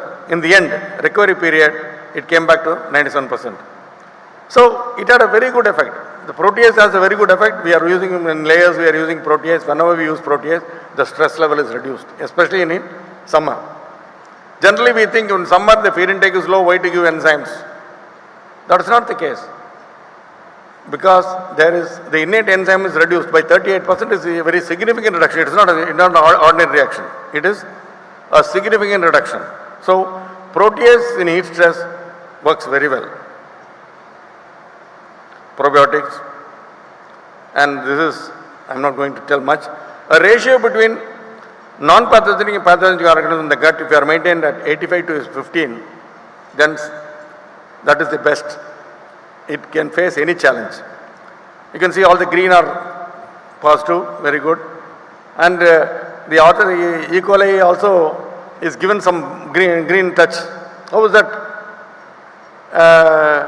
Estrogen, staphylococcus is not given. Staphylococcus is considered as fully pathogenic, whereas E. coli, nearly it is green for 30% level, green is there. Is it positive? He argues yes. E. coli is needed to keep the Clostridium at bay. One rowdy element is needed to keep the another rowdy element, tackle the another rowdy element. So E. coli is also somewhat gives a positive result at low level, because it is able to contain that. So when we assumed, when we recognized this fact was that formaldehyde treatment we started, thinking that it will help for, so why to go for acidifiers or anything, formaldehyde we added 1.5 kg formaldehyde per ton of feed we added. And naturally when we tested, yes, it was naturally sterile. No organism was in the feed, everything, we were very happy. Again, after 1.5 months, 2 months, necrotic enteritis was the biggest problem. Then we found that The cecum only contained Clostridium, no other organism was there. Whatever probiotic we put also was finished. Everything is cleaned up. E. coli is completely cleaned up. Only Clostridium was there. So then the trial was also conducted, I think, Dr. Saravanan did trial with the formaldehyde combination. Then they found increase in Clostridium and decrease in other organism. But practically I found that within 1.5 months entirely NE was the biggest problem. So some E. coli is also needed. Naturally gut microbiota, luminal microbiota, mucosal. 2 types of probiotics are needed. That is why a single organism, I'm not a very big authority, but I want a cocktail because mucosal has to go and attach to the mucosal surface. It will stay for some time. Luminal, it is competitive exclusion. It will flood the gut and go out, taking away the. So both are needed. So mucosal, what is the thing is that it's called the mucosal, they get attached to the sites in the intestinal wall and they have a relationship with the cellars and it's called the pillow talk. They will be able to give signals. When the pathogen level is increasing in the gut, they will signal the thing. So immediately the gut lymphatic tissues will be able to react. So that is why a probiotic means it should be a combination of both, luminal as well as mucosal. If only luminal means yes, competitive exclusion is there, but signaling effect will not be there. And host defense proteins are there. But generally host defense protein, if you depend on host defense proteins, it is inflammatory, again inflammatory response. So naturally this, inducing this should be, then they are identifying, they have identified some products, they found butyrate will be able to stimulate without non-inflammatory. Without inflammatory response, they are able to induce. Vitamin D3, high vitamin D3 is able to do probiotics, phytobiotics, there are some phytobiotics are there. But still, this is not complete. Still, effective combination has to come. They are working on it. If it comes, then inflammatory response will be minimal. Actually, probiotics affect villi site, everything in heat stress, you can see probiotics are able to improve the villi site. And similarly, in case of this thing, IgA level, it is able to improve, probiotics are able to improve that compared to heat stress birds. Not equal to control, but fine, it is able to improve. Similarly, egg production also, in the old batch, it's a 12-day experimental period. In old batch, it was 79 normal thing, 0.5, came to 50, here it came to 60, and this one to 74, nearly it was. Because it was 10 to the power of 6, here 10 to the power of 7. So 10 to the power of high concentration is needed better. Egg weight also is improved, feed intake is improved. And you can see favorable organism, they are influenced by threonine also. Threonine is also not only enhancing the gut villi, immunity, immune organs, but also it is able to influence the population, improving the probiotics. You can see threonine is able to improve the level of all bacteria, bifidobacterium, lactobacillus. So these are able to do that. Threonine for a gut health, threonine plays a major role. Serine, yes, serine is a duplicate of threonine. Serine also will be able to helpful. Then you can see in the ileum, you can the secretive area, IgA secretive area, they have mapped. So in case of square micrometer, it is say what is the area of secretory area of IgA? It is improved. In case of heat stress, it is depressed. Probiotics are able to improve the secretory area of IgA, improving the capability of resistance. Egg production also improved by this probiotics. Egg weight is improved. In immunomodulation is the greatest challenge now in the current strains, so which is bred for high efficiency. So dietary modulation to be done, keeping in mind the environmental conditions. Additives are available to support the birds. Still, it cannot be called as complete. A lot of work is needed. Breeders should keep in mind that resistance is the first critical point than efficiency. Only live bird will give us the egg or meat. Efficiency may be good, 1.1, 1:1 also you can get. But if the bird dies, so that is more important. So let them keep resistance as the critical point. Thank you.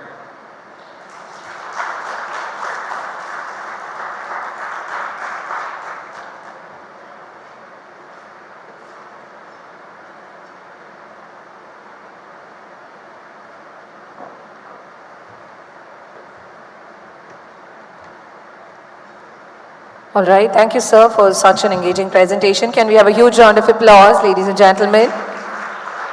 So yes, now it's time for a break, but before all that, I would request our esteemed dignitaries to kindly join us outside for a quick group picture. After that, we are quickly having a tea break for about 15 minutes. Let's all refresh, rejuvenate back for the next presentation in another 15 minutes. But before the tea break, I would request all of you to just join us outside at the lawn for a beautiful photo op. Post that, I will see you after 15 minutes of tea break. So yeah, see you everybody.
तालियों के साथ स्वागत करेंगे everybody, come on.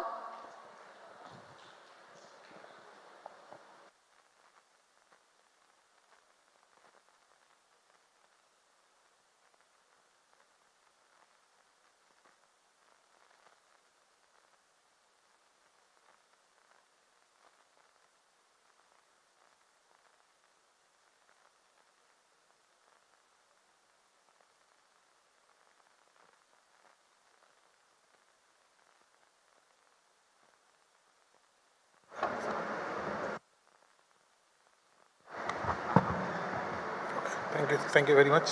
Yeah. So good afternoon, everybody. So this is a good gathering. I believe this is a good gathering. And just before this tea break, we had a couple of excellent presentations. One from Dr. Jayaraman, and another one was from Sir Chandrasekaran Sir. It was really fantastic, and I must say that we have learned a lot of things from these two lectures. Now it's my turn, and my topic is something to discuss about this antibiotic-free poultry production in this era of antimicrobial resistance. So there are certain myths and there are certain science. So how to balance between this myth and the science, and what are the myths and what are the sciences behind? So let me try to explain. Let me try to discuss something. Of course, there must be a disclaimer that all these thoughts are my personal thoughts, and therefore I am ready to be challenged. There is absolutely no problem. If you challenge me, I'll be happy to answer your questions. If not, I'll try to get back to you later on. Now, why this discussion really matters? This is really probably a perpetual discussion that is going on throughout the world, that whether to use these antibiotics, what is going to happen with the antibiotics, what are the antimicrobial resistance developed, lot of things really. Now, when the question comes to the chickens, I really feel pain. See, the chicken is really a poor animal. I must say it's a poor animal. Why? You take the example of, say, for example, this polycystic ovarian syndrome in females. People do blame chicken. Why? They have a thought, a premonition, that the chickens are being administered with steroids, and the meat and the eggs coming from the chickens, they are actually causing this PCOS in females. Is it true? I don't think it is true. Come to the question of this antimicrobial resistance. Again, the chickens are blamed. Just think about those pictures just at the beginning of COVID-19. So many trucks of chickens were dumped in or buried in ground, sold at, say, 1 rupee or so, just with the perception that they're consuming chicken meat will cause COVID. So what this is happening? Are we going by facts, or are we going by some premonitions, or are we going by some science or science-backed data? Probably we are lacking in some science-backed data, which is leading to these confusions. So always poultry industry is in focus whenever we are talking about this antimicrobial resistance, the uses of the antibiotics in feed, antibiotics for the therapeutic purposes, and so on and so forth. Now, if you consider the Indian perspective, it is a bit confounding, a bit complicated, because disease load is really there. The biosecurity measures, I must admit that yes, it is not up to the mark everywhere in all the farms. So these are simply inviting many other diseases, the secondary infections, the viral infections, immune suppression, and all of these are leading to some, the situations where some irresistible bacterial infections are taking place, and people are rather forced to use some antibiotics to treat the birds. The quality of the raw materials, for example, corn, it contains a lot of mycotoxins or the corn derivatives. It may be DDGS, it may be maize gluten meal. So they are sometimes containing a lot of mycotoxins, and these mycotoxins are something which are really creating problems when the production profile of the animals are concerned. And at the same time, there are huge demands in the customer mind that we need some antibiotic-free products, chicken, meat or egg. So all these things coupled together, they are creating I must not say that this is a problem, rather this is something pressure. The pressures are actually making the producers confused sometimes. Now to start with, let us have a brief look about how the antibiotics are used. Now, if you see here that antibiotics are used initially for the growth promotion, it was, I think, in the 1940s when first of all these antibiotics were used to promote growth. The purpose was very simple, just to use some low concentration of the antibiotics for a long period of time, and as a result of this we can experience some good amount of growth promotion, probably due to that disease prevention of the diseases, and finally we are getting some good production out of these low doses of antibiotics, and these are called as the antibiotic growth promoters. The term antibiotic growth promoters come from this particular concept. Now, disease prevention or the prophylaxis, it is really a confusing question whether antibiotics can really serve as a prophylactic agent or not. Can antibiotics prevent a disease outbreak? It's a question, it's a big question, but the point is, if you consider the poultry industry or the poultry farming process, probably this justification matters. Take the example of, say, bacitracin methylene disalicylate. When it was first introduced in the Indian market, the advisable dose was only 350 milligrams of by BMD per kilogram of feed, or 350 grams per ton of feed. It continued for a long period of time. It started showing less positive responses. The dose increased to 500 grams per ton of feed, and it didn't work. 750 grams per ton of feed, and finally it is not working. Now we have developed an idea that BMD doesn't work, or it may work, may not work. So a state of confusion has come. So this prophylaxis, it's a debatable question whether antibiotics can really serve as a prophylactic or not. It cannot. Antibiotics cannot be a prophylactic agent, but yes, it is true that considering the disease load or the threat present in the farms, it is possible to prevent outbreaks to happen if some antibiotics are there in the feeding regimen of the birds. This is one point. And then comes the therapeutic application of the antibiotics. This is very simple. There is a disease on the farm, the birds are showing symptoms, and we are administering antibiotics to treat the birds. And these antibiotics, they may be of different types. It may not always be true that this will only be the gut-acting diseases we are talking about. We are talking about respiratory diseases and many other diseases where systemic application of the antibiotics are required. Unfortunately, here comes the conflict. Here comes the fight between the human antibiotics and the animal-grade antibiotics. If I find that my birds are suffering from respiratory problems, and if I administer amoxicillin, does it serve any purpose for the human mankind? I don't think so, because amoxicillin is having a common usage with the human application. If I use azithromycin, same question comes. So this is the area where from all these confusions are coming up. Now, if we consider different species of animals, that how these antibiotics are used, this means the concentration or the quantity of the antibiotics used per kilograms of products produced. In that case, we can see that the poultry is perhaps consuming very less concentration of antibiotic per kilogram of meat. It's only 35 milligram of antibiotics per kilogram of poultry meat, which is something around 173 milligrams in case of pork or pigs, and 243 milligrams in case of sheep, the lamb meat. So poultry in this case stands at the lowest strata. Now consider the global trend. The global trend means how these antibiotics are used in the feeding programs of different categories of animals. Take the example of India. So this orange area is India, and here the concentration of antibiotic being used is 114 milligram per population corrected unit. This population corrected unit is something calculated based on certain factors like the total amount of meat consumed, the population of a particular country, the number of the animals per country. So this is a complicated calculation which, honestly speaking, I cannot explain here. But take the figure 114. So India stands here, means it is at a moderate level of antibiotic usage. Now, if we consider the usage above threshold level, the threshold level is calculated to be 50 milligram per population corrected unit. So this 50 milligram has arrived by a group of scientists working globally on the antimicrobial resistance, and who are suggesting that what should be the maximum concentration of the antibiotics to be present in food which can precipitate the antibiotic resistance in human beings, and that figures comes at around 50 milligram per population corrected unit, and India is here. That means it's far above. The value is above guideline. This is what we should be concerned about.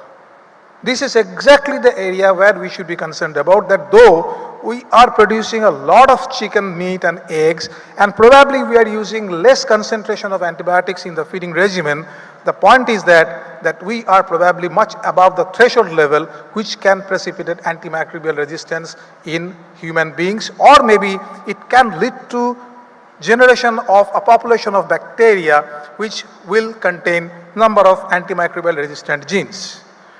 Now the question comes that how this antibiotic resistance develop in bacteria. One thing we should be very much clear about, that the antibiotic resistant genes are always present in 1 or 2 or 3 or 4 bacteria in a given population.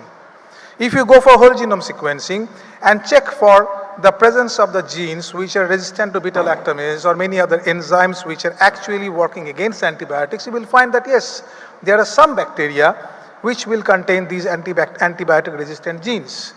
So this means that how this antibiotic resistance will come in a bacterial population, very difficult to define.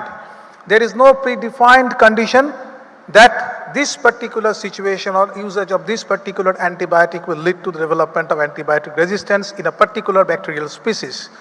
They are there, and these are mutations, these are accidental happenings, and therefore we cannot prevent it. We have to accept it, that there will be presence of some antibiotic resistant genes in some bacteria in a given population. The point comes when we apply antibiotics. Say for example, this is a chicken and we put some antibiotics in its feeding regimen. What this antibiotic will do? This antibiotic will kill all the bacteria, be it a good bacteria or bad bacteria, pathogen, non-pathogen, whatever it may be. The antibiotic will kill all the bacteria irrespective of the nature of the bacteria, provided that particular bacteria comes within the domain of activity of that particular antibiotic. If this is the case, in that case what will happen? Unfortunately, this is by chance, again I am telling you this is by chance. Unfortunately, that particular bacteria killing all that particular antibiotic, killing all the bacteria within its spectrum cannot kill a particular bacteria which is resistant to that particular antibiotic. That means that resistant bacteria will thrive, will survive that antibiotic treatment. If that happens, in that case, that resistant bacteria will now enough of room to grow. This is the problem. This is the actual problem, that all other bacteria are killed, that resistant bacteria survives, and it gets enough of room to propagate.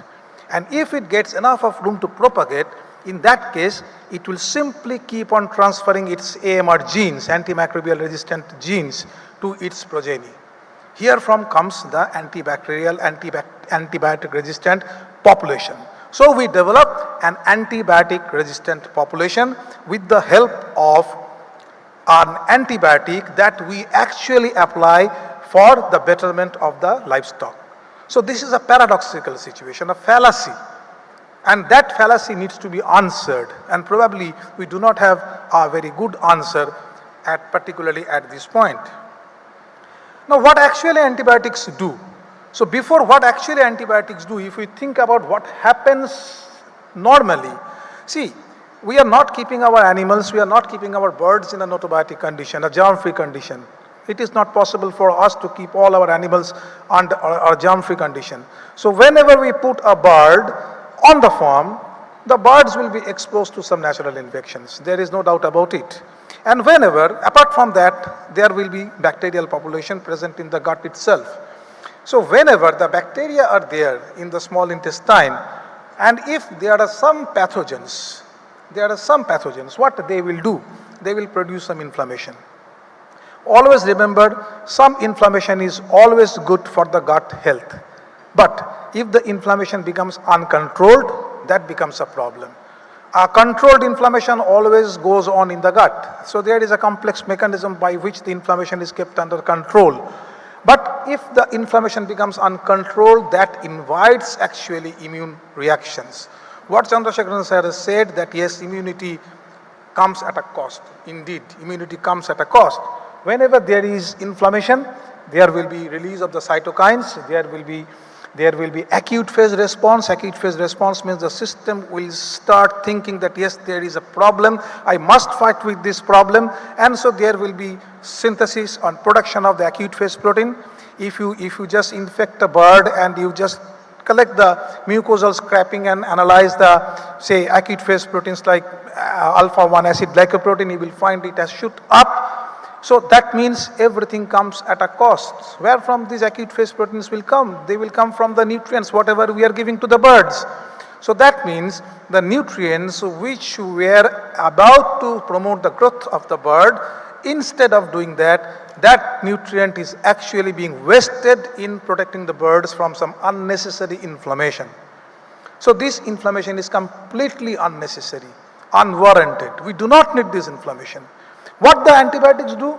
They do not allow this inflammation to proceed. That means this inflammation is stopped here because they kill the bacteria. If the bacteria are not there, in that case that inflammation cannot proceed. And if the inflammation is not there, definitely we don't have all these steps simultaneously or down the line. So then we can conserve this process, we can prevent this process, we can conserve the nutrients which were otherwise going to be wasted out of this process, and so we get good responses out of antibiotic usage. Please remember that inflammation cannot be prevented. There will always be some inflammation, inevitable inflammation in the gut. But that inflammation must be kept under control, and this controlling activity can be well accomplished by the application of the antibiotics in feed. So this is exactly what the antibiotic growth promoters used to do, or still they are doing. And that actually explains why, even in absence of any infection per se, these antibiotics can promote growth. This is the most interesting and fascinating point of these antibiotic growth promoters. Now suppose a situation where the antibiotics are not there in the feed. The regulations have come that we are not allowed to use any antibiotic in the feed. So what should be the steps? The solution will be to find out the alternatives. We have to find out some alternatives which will be as good as the traditional antibiotic growth promoters, and they must ensure either equal or superior performance what we are going to get out of the antibiotics. This is very important, because if there is no antibiotic, then there must be some alternative. If we are not allowed to consume egg, then there must be some alternative to eggs which will give us the same nutritional value. It is the same thing. But at the same time, there is a challenge that the producers, they always try or seek ways to enhance the animal performance without compromising food safety. That means there will be food safety. That means we cannot use anything which actually compromise with the food safety. We cannot allow any residues to be there in the meat or the egg, and at the same time we cannot allow any compromisation in terms of the performance of the animals. So this is absolutely a confounding, paradoxical situation full of fallacy. Very difficult to find way out how to get rid of this paradoxical situation. Here I need to be a bit technical to make you understand that what actually is happening when the antibiotics are not there in the feeds. Consider a situation when there is no growth promoting substance in the diet, and how the situation moves on. Now this is a graphical representation of if we make a cross section of the small intestine. So this is the uppermost layer. Actually this is the layer which is facing the lumen of the intestine. That means if this is the lumen of the intestine, so this is the area which is represented by this blue area. Now here, this is a surface, that means the inside of the surface where the digester is present, we can find bacteria. There are good bacteria, the peacekeeping, lovable bacteria. A very common example is lactobacillus, and there will be some bad bacteria. pathogens. By chance, this is by chance, that what will be the number of the pathogens, that is by chance, and there will be bacteria. Please keep in mind that when the baby chick comes out, it does not contain any pathogen. What it contains, the gut contains only good bacteria. The nature of the bacteria changes. The proportion of different bacterial population changes. But at the same time, we must keep in mind that there is no pathogen unless there is some infection present in the parent level, or there are some vertical transmission of the bacteria. I'm not very much sure whether it happens or to what extent it happens, but it happens. In that case it is possible, otherwise not. The infection or the establishment of bacteria in the small intestine starts as soon as the baby chick touches the ground. Keep it on the chick box, keep it on the litter, and it starts picking up, and then the bacterial composition starts getting changed. This change is extremely important. At what direction that change will take place, that is actually giving us the way to understand how the flock is going to perform. Now, if there is some problem, in that case, what will happen? The number of the good bacteria, number of the bad bacteria, that balance changes. So initially we had a situation called as eubiosis. It's a very common terminology, we all know eubiosis. And then we are moving to dysbiosis or dysbacteriosis, where the number of the bad bacteria, those violet points, they may increase. And they will outnumber the good ones, the green ones. And this leads to the pathological inflammation. So inflammation is something, again, as I was telling, that inflammation is something which is not at all desirable. So this situation happens when there is no other external agent present in the feeding regimen that can lead to this situation. Now, as sir was telling, the stress factor, there are a number of stress factors. I'll just mention here a couple of stresses. One is the environmental stress, the oxidative stress, the heat stress, or the cold stress, whatever the stress may be. The stress is something which is really bad. It's really bad. I'm telling you, this is, if you can solve this stress problem, at least maybe 80, thank you so much, 80% of your problems will be solved. Because the main issue is that whenever there is a stress, all the system rushes to solve that particular stress. The pattern of the balance of circulation, that changes. The balance of circulation that may be towards the periphery, or that may be diverted towards the splanchnic circulation. And finally, what will happen actually, the molecular repair system is getting activated.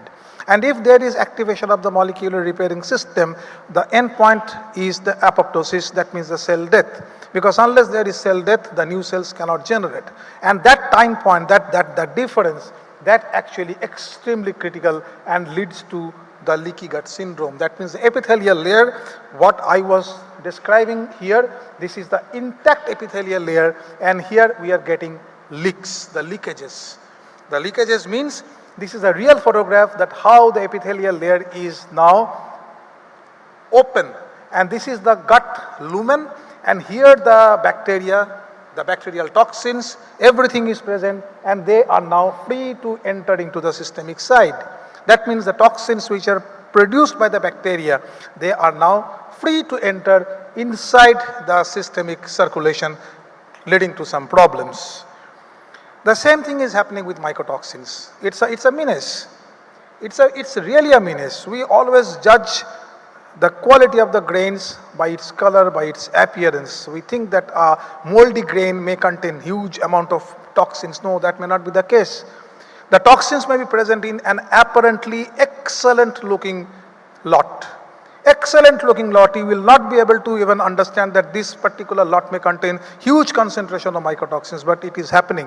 You know why it is happening? Say this is the flowering stage. It rains. The rain droplets, it accumulate within the flowers, within the leaves of the maize cob. And that particular situation actually leads to development of the molds and the toxins. And so when the grain comes after harvesting, it contains huge quantity of the toxins, and those toxins we may not be able to understand with the physical appearance. The physical appearance, we have tested a huge number of grains in this way. The physical appearance of the grain is extremely pure. We are expecting that it will contain huge quantity of the toxins, mycotoxins, but no, it is not. Very less quantity, but apparently healthy looking, excellent looking grain. It contains 100 ppb or even 135 ppb of aflatoxin, which is quite amazing. That means don't go by the physical appearance of the grain that you are going to use. Rather, you use the grains if you suspect that there is some problem, there may be some problem. So better to judge the grains by its actual toxin concentration. The main issue of the toxin is that, mycotoxin is that, they damage the intestinal wall, and again it leads to that same leaky gut condition. Because all these things, all the components are different types of the mycotoxins, they are again activating the immune system. And whenever the immune system is unnecessarily activated, keep it in mind, unnecessarily activated, then that drains the nutrient. So this is a cascade of events, You are producing some stress, you are giving some stress on the birds, and the bird is trying to fight with that particular stress, and that fighting response, that actually eats the nutrient.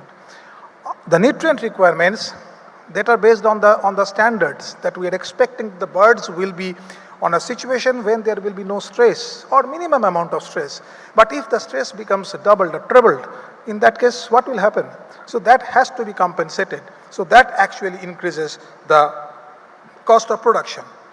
Well, so what are the alternative feed additives if we are bound to not to use any antibiotics in our feeding regimen? Probably the old wine in the new bottle or something like that. There is a proverb, same the probiotics, prebiotics, already Chandrasekaran sir has described a lot. Bacteriophages, bacteriocin, phytogenic feed additives, symbiotic feed additives, and there are some plant extracts, of course. So this is a very broad list. It can be extended, but I'm not going into detail to these things. The thing is, let us discuss about something which is a bit interesting, because the probiotic, we are really aware of the probiotics. Yes, it is a very old concept. Even we are aware of the prebiotics. This is also not a very new concept. The thing is that we need to generate a symbiotic system. That means we need to keep here two things in mind. Number one, if we think about the probiotics, this concept of competitive exclusion, perhaps we need to give a second thought on this particular concept, competitive exclusion. Does competitive exclusion really work? Or it is the secondary metabolites of the bacteria, probiotic organisms, which are actually of worth to consider. Take the example of bacillus. The bacillus group of organisms, they are really prolific, they are really good, they can survive a wide array of environmental conditions, they can survive the pelleting condition, everything. It's really a fantastic bacteria, and most of the probiotics, whosoever is manufacturing, so they contain bacillus. The reason is the same, but still we are sticking to the concept of the competitive exclusion, but it may not be the correct thing to explain the activity of the bacillus group of probiotic organisms. Probably it is more important to think about the secondary metabolites the bacillus group of organisms are working on. Take the example of one bacteria, say Bacillus veligensis. It's not a very new, not a very old new name. It's not a very old name. It's coming up, this Bacillus veligensis, and this particular Bacillus veligensis is different from the Bacillus subtilis in such a way that the veligensis, it employs about 10% of more of its genome in the secretory activities. Secretory activities means Bacillus subtilis is such a bacteria which can produce a good number of the antimicrobial peptides, and Bacillus veligensis can do the same to a greater extent. It is even better than Bacillus licheniformis or Bacillus amyloliquefaciens. These licheniformis and amyloliquefaciens, they are belonging to the same clade of this Bacillus subtilis, and they can produce more amount of this antimicrobial peptides, and Bacillus veligensis is even better than this licheniformis and the amyloliquefaciens. One of the enzymes which is produced by this Bacillus veligensis is termed as subtilicin. Subtilicin is a group of protease enzymes. It's a serine protease, and it is having fantastic attributes. Fantastic attributes means it is having anti-cancer properties. That means it works as a potent antioxidant. This antioxidant activity of this subtilisin group of proteins, it can save a good amount of tissue damage when it is applied. So this particular protein or protease, this is something quite fascinating. Now our thought of this competitive exclusion should be shifted towards this secondary metabolite secretion. In the same way, the same bacillus, they can produce good number of the enzymes. The enzymes are maybe amylase, maybe xylanase or beta-glucanase.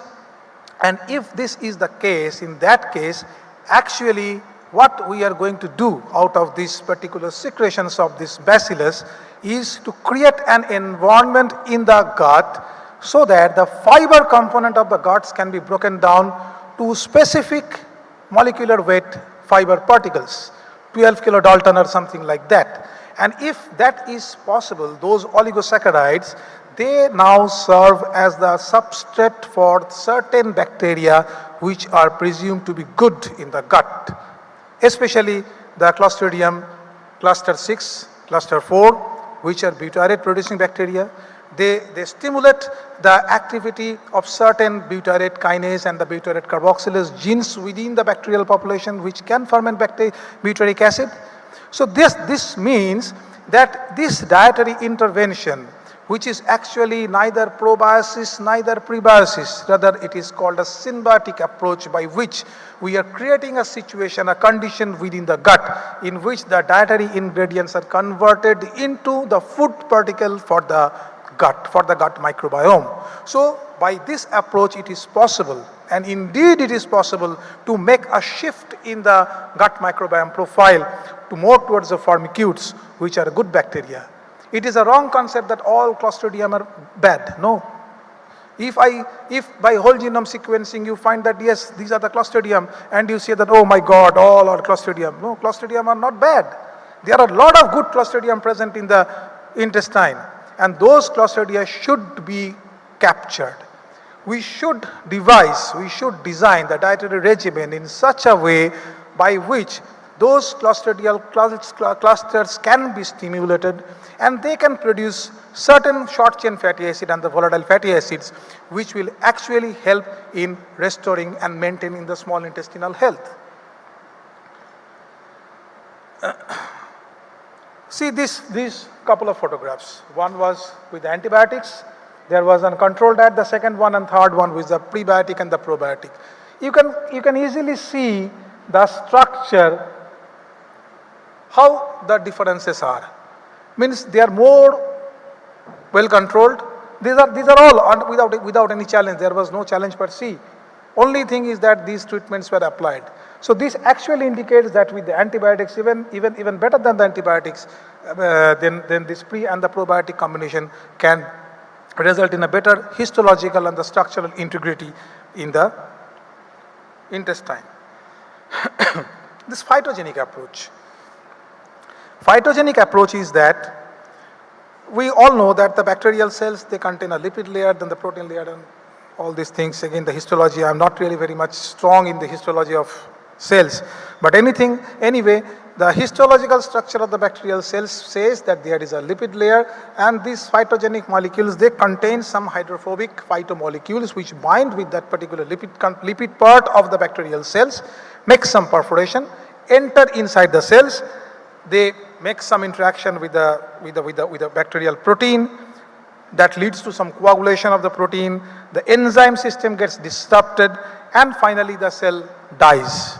How the cell dies? Because ATP goes out, the cell gets depleted out of the energy, the proton parts move out, that actually brings about some ionic imbalances, and finally what we get? We get some static or the sidal effect of the bacteria. The bacteria either it is not allowed to grow, or rather it is sometimes killed. So this is the molecular mechanism of how the phytomolecules work. Very broadly, this may differ from one phytomolecule to another, but broadly this is the mechanism of action, how the phytogenic molecules work.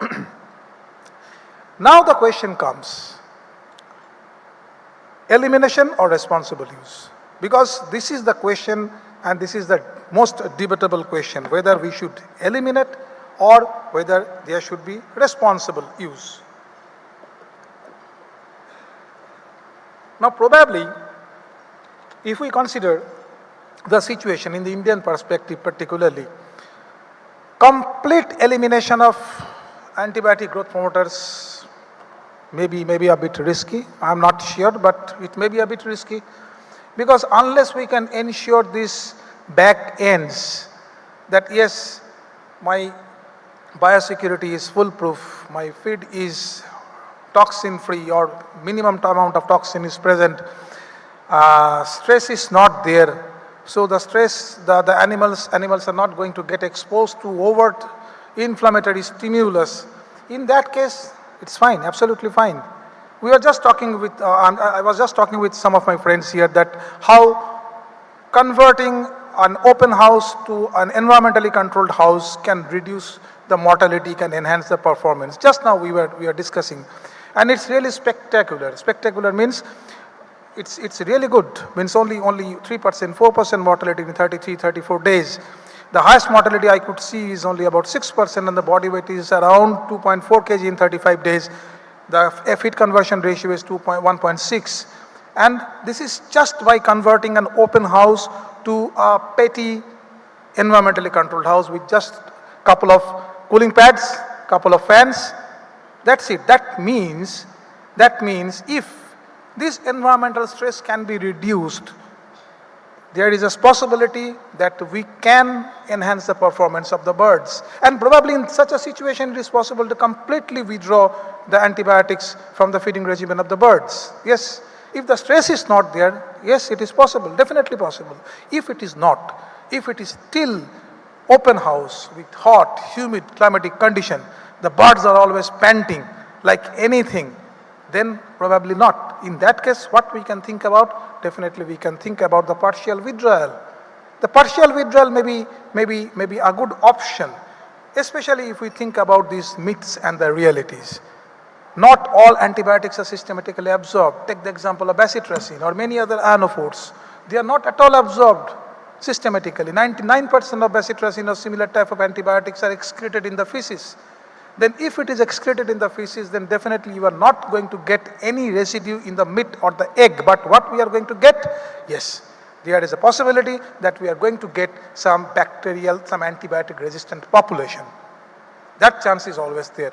We cannot avoid that chance. But if you think that yes, by feeding antibiotic like bacitracin yields some antibiotic residue in the meat or the egg, probably that is not correct. Okay. More problem is when there is systemic administration or administration of some systemic antibiotics. As I was talking that like it's a respiratory stress, respiratory disease, and we apply some amoxicillin or azithromycin. So there will be a foul. They will foul the human antibiotics. Of course, the chance of getting antibiotic resistant bacterial population out of those treatment regimens will be manifold. So here we need some caution, here we need some what should I say, that acumen, that what to use and what not to use. Because we need to think and keep this in mind that this is not the antibiotic per se, rather it is a selection pressure on the antibiotic. Selection pressure means, this is again a concept of genetics and breeding, that if we keep on the bacteria under a specific environmental condition, they will learn surviving that particular environment. Think about the COVID-19 virus. Think about the HP, high pathogenic avian influenza virus. When the first of all this avian influenza virus came, it killed all the flock suddenly, instantly. Now it kills gradually. We cannot remove COVID-19. The COVID-19 virus will be there, but it has learned how to survive. Similarly, these bacteria, they are also very clever. If we keep them under the selection pressure of antibiotics, they will definitely develop this antibiotic resistance. And this is where we need to be cautious. We need to be prudent. We need to apply our acumen to use or not to use. Now the thing is that we generally think that if we go for the alternative feed additives, replacing the antibiotics completely from the feeding regimen, we are free from developing antimicrobial resistance. This is the myth. This is the myth because the alternative strategy, it involves a complex mixture of chemicals or the live organisms. They have different modes of action, and more importantly, their mode of action is more structural than molecular. More structural than molecular means they generally disrupt the cell structure. They don't act on the DNA or the RNA of the bacteria. So if this is the case, in that case, we can expect, so there is a physical damage. So physical damage, how this physical damage can be handled, the bacteria may not know at all, and therefore there won't be any sort of resistance to be developed against those alternatives. The thing is something else. The point is, the resistance does not depend upon a single mode of action. It does not depend upon a single mode of action. Resistance can develop at the genetic level, and again here comes the question of this selection pressure. So if a bacterial population keep on facing the same situation, the same group of molecules exerting the same level of activity, in that case there is a high possibility that they will develop some, probably do not have anywhere, any place to go. Keep in mind that alternative strategies may fail. Look at these photographs. The first photograph, it shows that how filthy the farming condition is.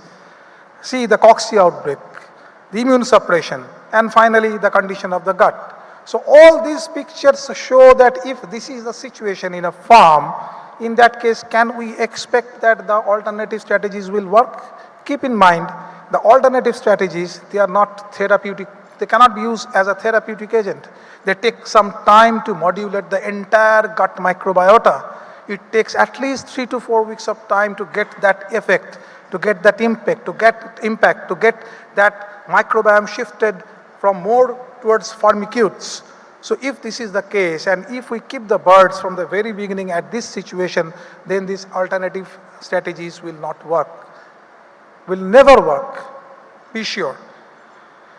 A particular case study. 2 sets of farms, more than 70,000, more than 7 lakh birds actually, yeah. And one was drug-free, that means there was no ionophore antibiotics, even anticoccidial. And in another group, there was conventional treatment regimen. There was some avilamycin as well as some ionophore antibiotics. Just have a look at the mortality figures, the necrotic enteritis outbreak figures and the subclinical necrotic enteritis. So this means that if the farming condition is not up to the mark, and if the situation is not really under our control, we cannot always think about the antibiotic-free poultry production. No, we cannot. So the back end must be taken care of. The back end must be assured. And only in that case, we can probably shift to this antibiotic-free feeding regimens. Now, this is quite important, that what should be the policy needs. The policy needs are quite critical. I deal with a lot of data, and I'm quite interested in handling with the data, but unfortunately, I really have not come across any database which actually says that how the antibiotics are used in the livestock sector, especially in poultry.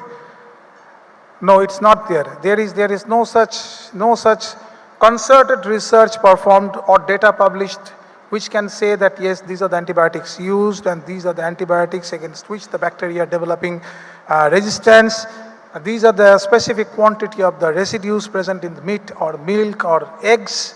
There are certain newspaper reports, yes, of course, and now, of course, there are some good number of research works being carried out under the guidance of National Livestock Mission, where I think a good number of projects are organized locally as well as regionally as well as on the national basis, and we can expect some good amount of data coming up out of on this particular subject.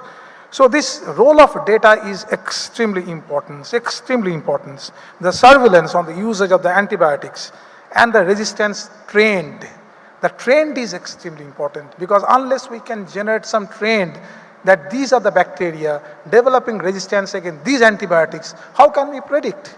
We cannot work in an abrupt way that, well, this antibiotic is being used, ban it. No, this is not the way out. We should be data driven. We must be data driven. We must have a clear picture about what are the bacteria which are gaining antibiotic resistance against which antibiotics. Unless we have this data with us, then how can I ban this particular antibiotic? Ultimately, we are pushing pressure on the farmers, the poor farmers. Unfortunately, our farmers are not up to the mark to afford EC houses, to afford clean feed. And unless we cannot help them in getting those basic infrastructure, the back end, what I am telling about, then how can we ban a particular antibiotic all of a sudden? This is not really something which is may not be correct. Anyway, and how can this be done? A single laboratory, a centralized laboratory cannot do it. There must be some regional laboratories equipped to detect that what are the antibacterial resistance present, what are the antibiotic residues present, and from that their data should be clubbed together in a central pool to get a trend line analyzed. Take the example of Karnataka model. This is an excellent model. It is a state level One Health implementation policy which integrates a veterinary as well as a human antimicrobial resistance monitoring. Because here, if we are talking about the antimicrobial resistance and the antibiotic resistance, in that case probably we cannot keep the animals farming segment separate from the human health. So in that case, we must know that what are the antibiotics which are having common usage and how this common usage is actually going to impact the human health. Because finally, the animal producers, they are not producing animals, they are producing food. They are not producing, the feed manufacturers are not producing feed, they are producing food, because it is that feed which is going to be consumed by us, by our children, by our families. So ultimately, these two segments cannot be separated. Unfortunately, so far, hitherto we are separating, we are keeping those two segments separated. A producer thinks about the profit, no harm. Let him think about his profit, but at the same time, bring some responsibility in his mind that whatever you are producing, that produce is going to be consumed by you only. Unless this sense can be imparted into the minds of the producer, we cannot think about an era without antibiotics. Antibiotic will be a menace. I must say, antibiotic is going to be a nightmare for all of us, but responsibility belongs to everybody. The producer, the feed manufacturer, the raw material supplier, everybody is responsible, because whatever they are producing it for himself, for herself, for his family, for his next generation. So if this sense of responsibility can be imbibed into the minds of the producer, probably the days are not far away that we can produce absolute antibiotic-free foods out of our poor chickens. So let me conclude by facing the reality that farming without antibiotic is not a myth. It's a compulsion. It's a compulsion. It's a scientifically driven systemic challenge. That is for sure. The poorer the quality of the feed, the greater the microbial challenge will be and greater the problem will be. The Indian condition actually, it is confounded by disease, biosecurity lapses, mycotoxins, and so they demand the customized strategies. This is important. There cannot be a single page strategy which can be applied to all cases. It should be customized. It can vary from region to region, from farm to farm, from district to district, from state to state. So there cannot be a single page strategy which can be shown to all the farmers, all the producers, and see, you follow this strategy and you will have the success. No, it is not possible. It should be customized. The focus and emphasis should be more on the immune modulation. This is extremely important, because unless we can modulate the immune system, there will be a lot of wastage of nutrients, and that loss cannot be compensated. And the policy must be data driven, One Health aligned, and region specific. That's it.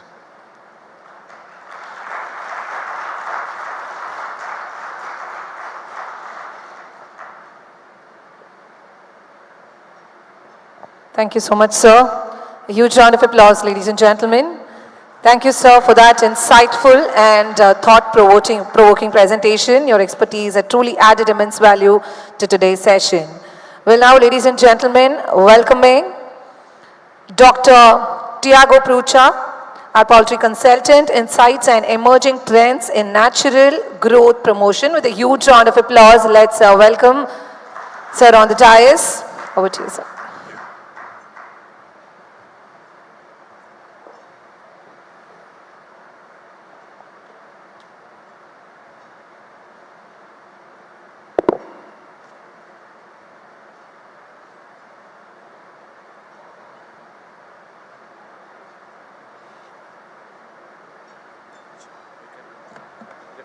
Here or can use this? Yeah. Some water for you? Yeah, great. Anei warakung anungkung and namaste. Sorry, I tried it many times to read this and to have it right, but I don't think I got it. Anyway, it's a pleasure to be here with you, and it's certainly a very big task to succeed these very nice presentations that we had prior. My name is Tiago. I am a vet. I work as a consultant, a bit spread all over the world for the last 8 years, more or less. From Brazil to Asia, I've been doing consultancy with integrations, with companies directly with the producers, and seeing what are the needs and what are the challenges in the field.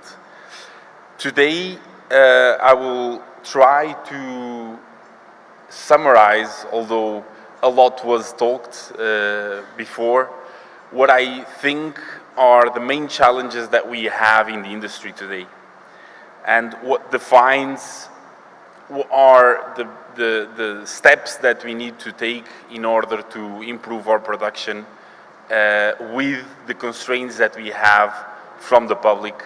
And obviously the antibiotic-free movement is very big and very often pressured by people that don't have a clear idea of what that means. So I think we need to understand, first of all, what are the challenges before we go over the solutions or the alternative solutions. For me, it's very clear that, and I have many friends that work in genetic companies, and if you talk with them, they will give you a very complex explanation on how poultry is selected nowadays, and the different challenge situations that they have, and the different systems that we looked at when we select different breeds. But in the very core of selection, it was very simple. So 50, 60 years ago, I wasn't there. I might look very young, but I wasn't there yet. 50, 60 years ago, we basically selected the birds that had a higher capacity of intake of feed, basically. And that made and created a compulsive eating behavior bird. So a bird that even if it has some level of inflammation, even if it has some indisposition factor or some immunosuppression or some subclinical disease, it will continue to eat. For instance, I like very much to come here to India, and I like very much your spicy food.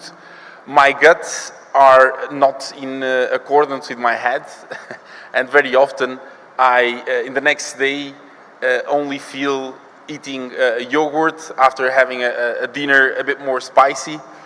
And that is my gut telling my brain, okay, you should cool down, there's some level of inflammation, you should not eat anything very complex.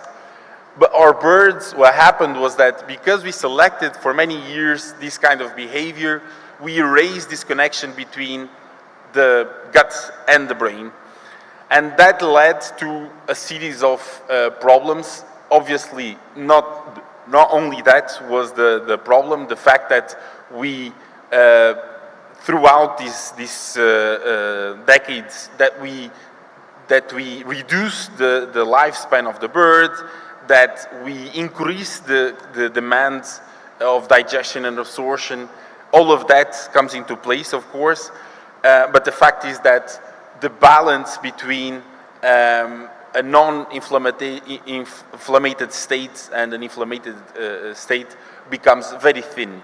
So our birds, at the end of the day, especially if we talk about broilers, they are constantly in an equilibrium or a very difficult equilibrium state where there's always some level of inflammation, and on the other hand, they have what we call like good gut health.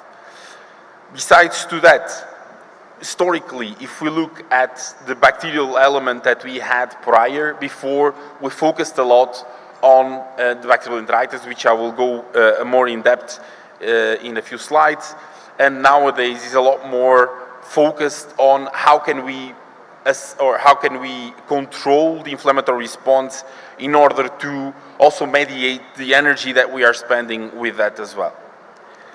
So when I talk about bacterial enteritis, I know that it's something that is well known for most of you for many years, but especially when we are moving towards this antibiotic-free type of movement, we see that bacterial enteritis gains a lot more space than it had prior, and what we see is that the countries that move from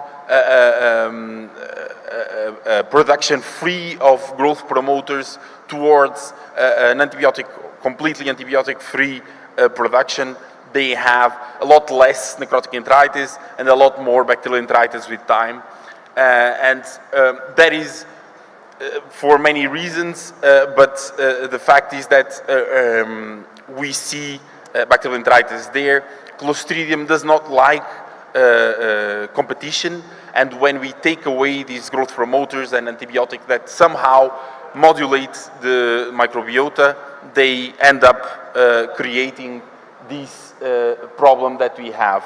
So we know that bacterial enteritis, the main thing is that it's not a specific pathogen that creates, it's a very complex disease, and most people, when they talk about it, they will use very unspecific words, and that's not for no reason. It's because today there's still not a clear picture of what bacterial enteritis means.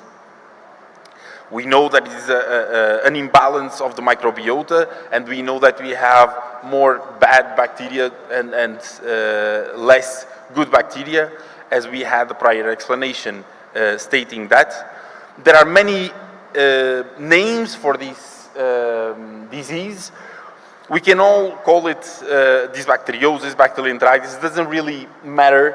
The only thing that we need to separate is then the subclinical necrotic enteritis and differentiate the dysbacteriosis and the bacterial enteritis.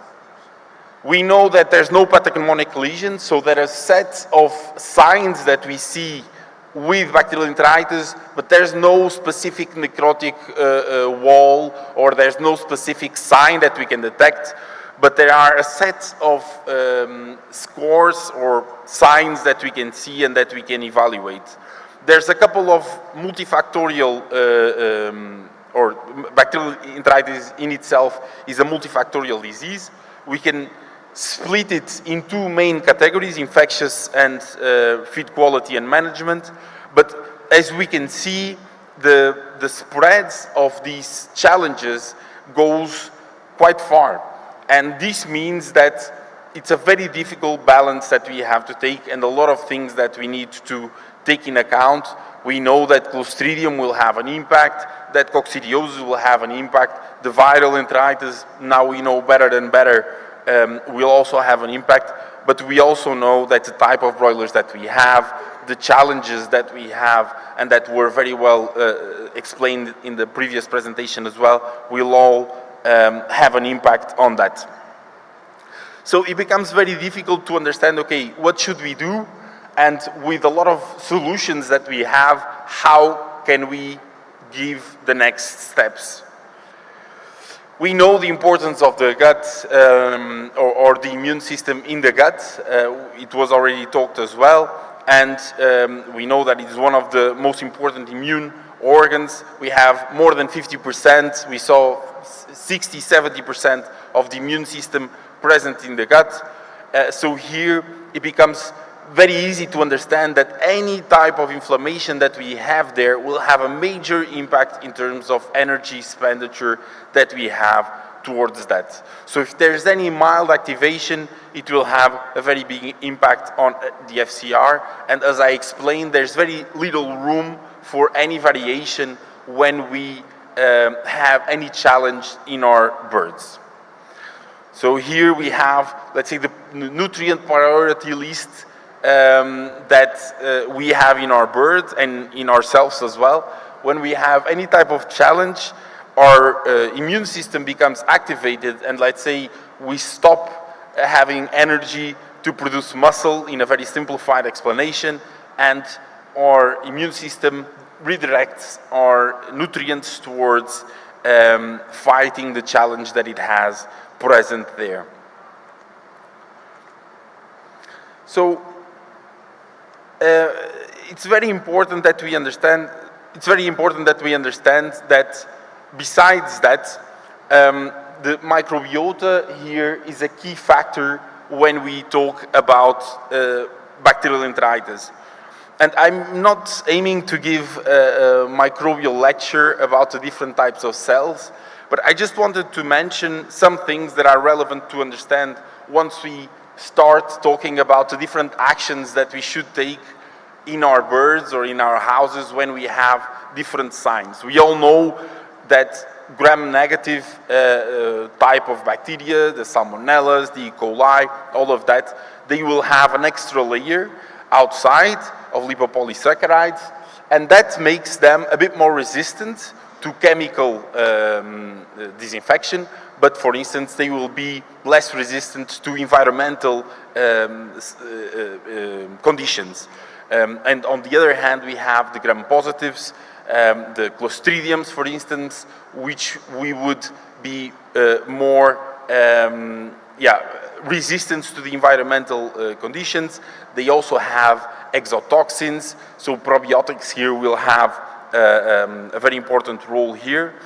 But what I wanted to mention is that already from the moment that we start doing necropsy, we can already evaluate the signs that we see if they lead us towards, for instance, necrotic enteritis, or if they lead us towards E. coli, and we can already start to differentiate the type of actions that we can have. Obviously, this is a lot of wishful thinking, but the fact is that we are able to determine more or less what we should do in one case and the other. The same thing goes for the type of litter that we have. When we have a bit more caked litter, we will incline more towards the Clostridium, for instance, and what is more wet and sticky, it will be more towards E. coli, for instance. So some examples of some things that are already easy to understand when we start looking at the different types of bacteria. I don't want you to focus too much on the clusters of bacteria itself. I think it was mentioned as well. This comes here, and it's a quite old article already, but this comes here just to show the screenshot of what we thought the gut was 20 years ago. So we had in our minds that most of the microbiota was gram-positive there, and in the beginning of our gut, so in the ileum, we had mostly Lactobacillium, and towards the end, Clostridiaceae. And what we learned throughout these 20 years was that more than the types of bacteria is the type of actions that they had. So as it was very well explained prior, Clostridium, it was for a very long time bacteria that had, or a group of bacteria that had a brand of being a bad one, but we know now that they are very important butyrate producers, for instance, and they play a very big role in a healthy gut. Very important to understand that we had a very big part of unknown bacteria, and I would like very much to tell you that we know a lot more than we knew 20 years ago, but the fact is that there's still a lot of unknown bacteria that we have out there, and a lot of things that we still don't understand in reality how they play a role. I will just explain how this comes to be. I took carbohydrates, but I could have taken proteins or whatever nutrient to explain how bacterial enteritis can originate. And here we know that polysaccharides are metabolized into monosaccharides, and we have these clusters of bacteria that are lactobacilli that metabolize the monosaccharides into lactate and acetate. And we have the second group of bacteria, which in this case are Clostridium, which will be groups that will produce butyrate and propionate. Now, we know the effects of propionate and butyrate, so no need for me to explain, and the positive effects. What happens with this type of birds, compiled obviously with a lot of things, challenges, mycotoxins, coccidiosis, all of that. If anything hinders the capacity of the bird to absorb these nutrients, or these bacteria to absorb these nutrients, what happens is that we will have accumulation of some compounds. And in this case, if we take lactate as an example, we will have a pH drop, which will be then toxic for these clusters of bacteria that produce the propionate and butyrate. And this opens the doors to other sets or pathways, the sets of production of methanogenic bacteria, for instance, but also it opens the door, for instance, to other gram-negative bacteria, such as Salmonella, for instance, that can lead into that. Coccidiosis is also a very important thing to talk about when we talk about bacterial enteritis, and is one of the main predisposing factors when we talk about this. It's very easy to understand that because we have the reproduction of these coccidia and these hymedia happening in the lumen or in the wall of the gut, they will very smartly react to this production of hymedia. And if we imagine it as my fingers, they will fuse themselves and decrease the size in order to decrease the area of contact that we have there, making it very difficult for the gut to absorb all the nutrients that they have available there. Okay, so if we try to put it in a scheme, these challenges that we have, we will have a first challenge that will be caused by many factors. In fact, the main one is an oversupply of nutrients. So if we could theoretically reduce the high feed intake, we would see a difference or a reduction in bacterial enteritis. That's also why when we do scoring, for instance, we try to have birds that were not that fed until very recently, because if we don't have, then the level of bacterial enteritis will tend to decrease as well. And after this oversupply of nutrients, we will have a shift in the microbiota, as we saw. So we have these pathways of microbiota happening that were not supposed to. And this shift in microbiota will lead to then these morphological and functional alterations of the lumen of the wall. And that, in that case, will then also affect the digestion of feed and absorption of nutrients, and it will be a snowball towards an oversupply of nutrients. So in a very simplified way, of course, this seems all very simple in paper, but when we try to look at the specific science behind it, it all starts when we enter the house. So when we enter the house and we see wet litter will be the main predisposing sign that will tell us that something is wrong.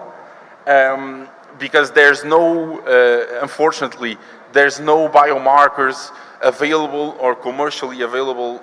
There are some nice work, but not yet a commercial kit that we could use that tells us that something is wrong or not.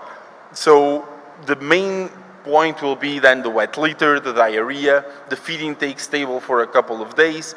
The increase in this water and feed ratio will lead to letting us know that something is wrong and leading us towards assessing what we will see. So if we look, this is just an example of an histologic dysbacteriosis sign, and we can see, in fact, this damage of the tight junctions and the villus fusion that I mentioned before, the decreased villus length, the larger crypts as well, and this infiltration of the lymphocytes that leads us to understand that there's an inflammation or an inflammation present, yeah.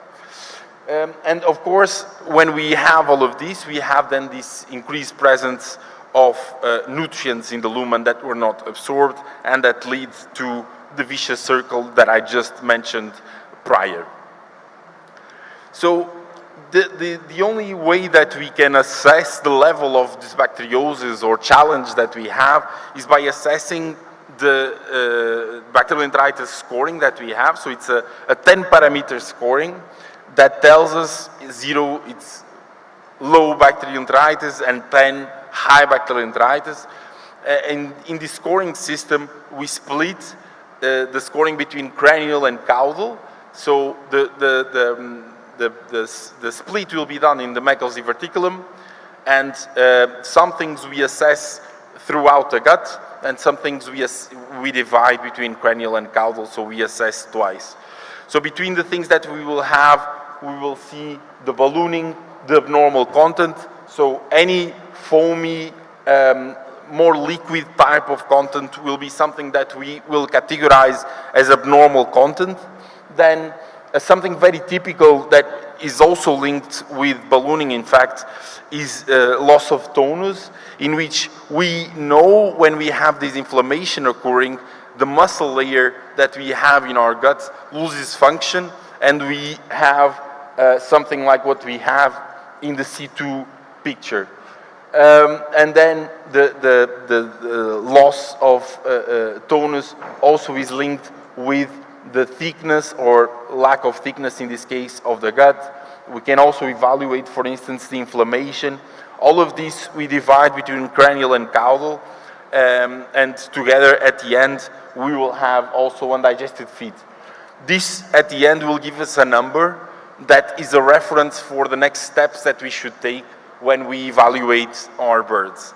So this, any decision that we take is very much customized for each situation, meaning that there's, as it was also explained before, there's no standard approach for any situation. So we have to understand what is the normal scoring for a specific structure, and then from there, and not only for bacterial enteritis, but also for coccidiosis, because the scoring that we have is not always linked with poor FCR, for instance. So we have to understand, okay, what is normal for my structure, and create a monitoring scheme in order for us to understand, okay, I should act or not based on that. So before we go towards the solutions and how to approach them, if we split this vicious circle into the 4 steps, so the oversupply of nutrients, the shift in the microbiota, the morphological and functional alteration in the gut, the poor digestion of feed, the idea is that when we look at the different alternatives that we use for our birds, that we try to cover at least one alternative in each step. This doesn't mean that we have to, theoretically, that we have to have 4 different alternatives. We have different tools that can act in different steps as well. For instance, if I take AGPs, which is a very bad example, taking into account the lectures that we are having here today, they have a modulating effect of the microbiota, so they will have an impact on the shift of the microbiota, and they will also have an anti-inflammatory effect, so they will be able to modulate the inflammation that we have there. But we don't need to use that as the main tool or the pillar for our control. We can also use, in the beginning, anticoccidial binders, or anticoccidial program review, mycotoxin binders, and in all the other steps, we also have, for instance, organic acids that act in more than one step, probiotics together with the prebiotics as well, having the symbiotic effect as was discussed before. Bacteriophages, for instance, and here you are very lucky because you can actually use them. For instance, in Europe, they have been, well, in a legal constraint for about the better part of 10 years. But this is a very nice tool that, that we see that works very well. So, but this just to leave the note that, okay, we should split it in a first stage, understand what we are using, obviously, and if there's something that we are lacking or not. So, I try to explain more or less where the phytogenics come in when we look into this antibiotic-free or reducing antibiotic use in general in production by looking at the feed intake evolution that we had throughout the years. As I explained, we select heavily the birds throughout these last few decades, and what happened was that the feed intake evolved throughout the years, but the fact is that the digestive capacity that our birds have did not increase, or if you prefer, the threshold of gut stressors that we have did not increase as well. The capacity to buffer these problems maintained not the same, but did not increase the same at the same level as the feed intake.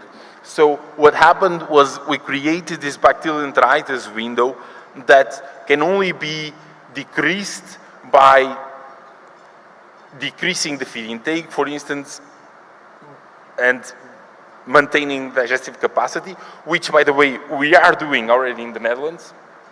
In the Netherlands, in 2025, although they started from 23, but from 25, they started with mandatory use of slow grower breeds, meaning that they have a cap on the amount of average daily gain that they can have per bird. But we don't see that as a future globally, and obviously they had to give away a lot of their production capacity to go towards this line. And the other way to do it is also by increasing the digestive capacity, either by reducing the challenges or helping the bird to absorb and digest the nutrients, but by using phytogenics as well. So these alternative approaches will be based on the microbial, on controlling the microbial ecosystem, the host defense, helping this gut barrier management, integrity and recovery of intestine. We divide this approach towards these alternative solutions in 4 different steps. In the first step, we try to assess the level of impact that we have, and that is with the Cox and bacterial enteritis scoring, but also with the history that you have behind. And a lot of things will come into play, to be honest, the level of vaccination that you do, if your birds are very immunocompromised or not. So it's a very broad approach, and not only in the scoring itself, the type of management that you have, the type of houses that you have. You can imagine that I will not have the same approach in Uganda that I have in France or whatever. So all of that will have an impact on the way that I approach that. And based on that, and I will give you a more concrete examples just now, based on that, I will estimate the cost that, in this case, bacterial enteritis, that I take as a broader disease has in my birds, and from there I can list all the additives that I use and look at the different steps that I mentioned before, and list in these different steps what am I missing and what can I do to improve the control that I mentioned here. And from there, then select the products based on that.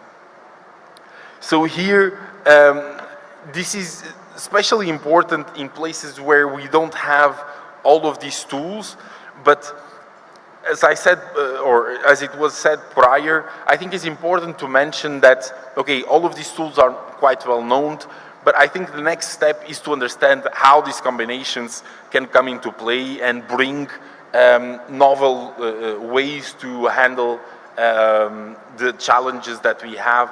And probiotics are a very good example of what could be a good combination together with prebiotics. I will not talk much on the types of probiotics and the different uses or the different modes of actions, but I would like rather to just to show some combinations that are already known. Very important to mention as well the difference between single strain and multiple strain type of probiotics. In one case we have a more targeted solution, in the other we have a more broader solution that mimics a lot more the gut environment. And then defined culture is not really a question that we do nowadays. I think it was something that we had maybe 20, 25 years ago, in which we had a more financially nice solution, let's say, and a more specific solution, which would be then the defined colonies, which I think are more of the what we use nowadays. And then the sporulated versus non-sporulated type of probiotics will also be important when we look at the different types of probiotics. Besides that, I also wanted to mention the capacities that they have in terms of changing the intestinal the intestinal microbiota, the capacity that they have in terms of competition, especially for some bacteria that are more sensible to that as well, and the immunomodulation capacity that together with probiotics with prebiotics can be a very interesting thing to use there as well. Probiotics, again, I will not come into play. I think all of us understand the concept that they have, but here the key takeaway that I wanted to mention is really the advantages that we have of the combinations between the different probiotics and prebiotics. We have here some examples of what we have in the market nowadays. Some of the probiotics that have more than one strain, some that only have one. They all have pros and cons, but they do show very good effects. For instance, I show here 3 examples of Subtilis, for instance, and FOS, which we know that improves average daily growth, FCR, that reduces the incidence of diarrhea, for instance, which in the case of bacterial enteritis becomes very important. But in this sense, I just wanted to explain what are the novel tools that we have and the way that we should look at them. Okay, so with all this information that I just explained prior, and trying to put it a bit in a schematic way, we start, as I said, with wet litter being the main factor that tells us that something is wrong, and this will lead us then to do the scoring that I mentioned prior, the bacterial enteritis scoring, but also the coccidiosis scoring. And we have here a proposal of guidelines that we can use in a given structure, but we can adapt this based on the monitoring that we do. So in order to, in fact, use this in an effective way, we should have some data prior to having these guidelines defined, and that tells us, okay, what should we do with a specific score. So for instance, here from 0 to 2, we say there's no treatment needed. From 3 to 5, we should go for non-antibiotic alternative. And then from 6 to 10, we should go then for antibiotics allowed, but with the narrow spectrum to gram-positive. And then this will let us know if there's a veterinary indication. So if it's very high, also coccidiosis most probably will be present and with high score as well. And based on that, we will then assess the next steps that we can have. We can also use the different scores that we have on the bacterial enteritis. For instance, if we have a lot of undigested feeds, if we have the different lesions that I mentioned prior, that will let us know what type of support is the gut lacking there. Or if otherwise is not a non-veterinary indication, then we look more towards litter management, feed and water management, and that will improve the overall state. So this is just an example of a decision tree that we created when we looked at this, but it can be obviously fully adapted to a specific structure.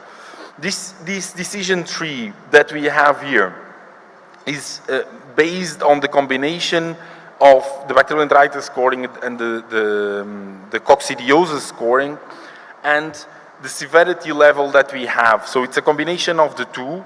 So it's a bit more specific in terms of type of antibiotics that we can use, type of actions that we can have as well.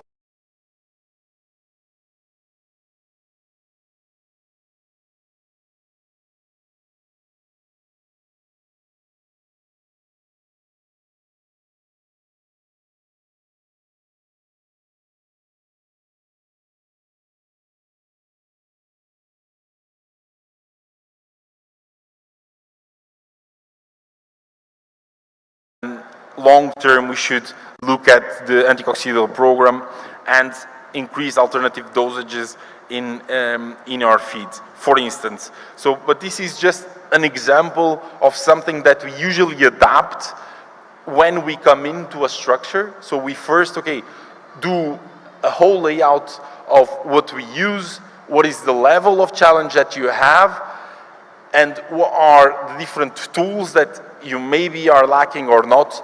And then for a simple use in the structure itself, we then create this list or easy to use list in which vets can go back to and look at and say, okay, I have this score together with this coccidiosis score. Short term, I have to take this action. Long term, I have to look into other types of actions. So, but we have these types of decision trees for many other diseases as well. So, in conclusion, bacterial enteritis, we see it still as the main problem in poultry production nowadays. There will be some slight variations depending if we are talking about places where, for instance, respiratory diseases are a bit, or that lack control, for instance, compared to places where they are well controlled. But in general, I would say that bacterial enteritis represents quite well the challenges or the level of challenges that we have in our structures nowadays.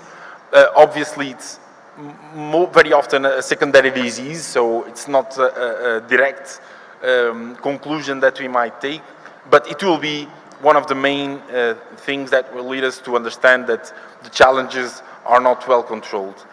Antibiotic therapy, it's very often necessary in order just to hold a bit that cycle and to control a bit the financial loss. But the fact is that once we stop using antibiotics, the bacterial enteritis comes back again. So it will never be a long-term solution, and alternative solutions will be, for sure, the takeaway and the main pillar for control of bacterial enteritis for the future and for now as well. So my message is mostly on that. Thank you for your time, and I hope that you enjoyed the session.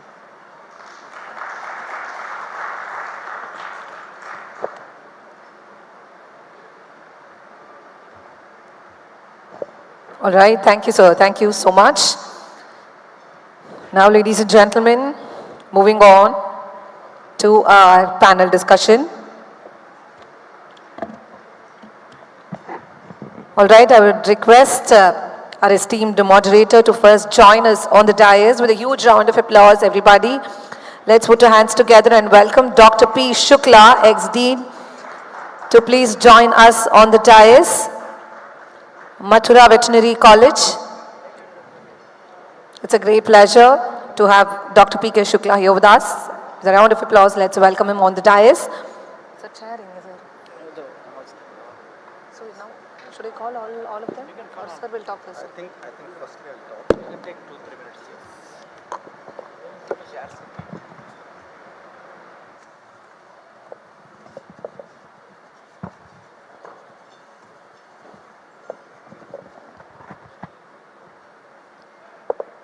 A very good afternoon to all of you.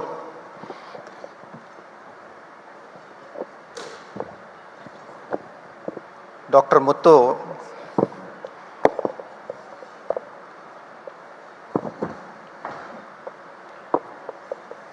Dr. Senthil, Dr. Sulav, Mr. Vijay Kumar, Mr. Arun, my fellow speakers, Dr. Jayaraman, Dr. Sudipto, Dr. Chandrasekaran, and Dr. Tiago, my fellow colleagues from the academics, Dr. Kannan, Dr. Khanna, fellow consultants. Indeed, it's a matter of great pleasure that we all are assembled over here. And first of all, I think we should clap for team Provet for setting up a forum for knowledge sharing, for such a vibrant, interactive people over here to deliberate upon, to churn out the agendas which are of national and international importance. And yes, of course, to some extent, we should also check out the way forward. So before starting with the panel discussion, I would like to pose certain issues to you. And the issues which are very pertinent to us, to our national economy, to harmonize our standards with the international standards, and to take the further stride in terms of poultry production. Ladies and gentlemen, since I joined the ministry as Joint Commissioner Poultry, always the poultry remained very close to my heart in leading the sector, in understanding the sector, and to deliberate upon the issues which always comes an emergency to you. Always with pride I say, I was fortunate Joint Commissioner who has handled the bird flu outbreak in our country. Because as soon as I joined the ministry, we came across the very first outbreak of the bird flu. Before going to the dynamics of the sector, let us try to understand how this sector has evolved in this country.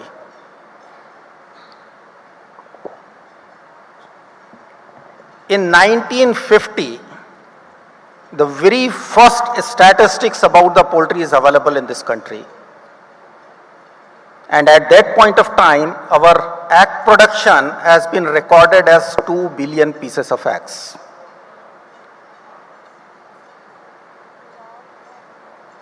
The real campaigning towards poultry production started with a government initiative in 1972, when we started with the breeding operations, largely in the government sector, to promote this sector. And see how our scientists worked day and night so as to evolve this bird, which was known in 1970s only for production of few eggs in the backyard. Now, this tiny bird is being used as a protein factory. The most efficient bioconverter what we can think of. But this beautiful journey from 2 billion eggs now to 142.77 billion number of eggs. I think it's a great saga in terms of poultry sector evolving in our country. Hats off to the private sector that played an important role in bringing our nation in a world map as second largest producer of egg in the world.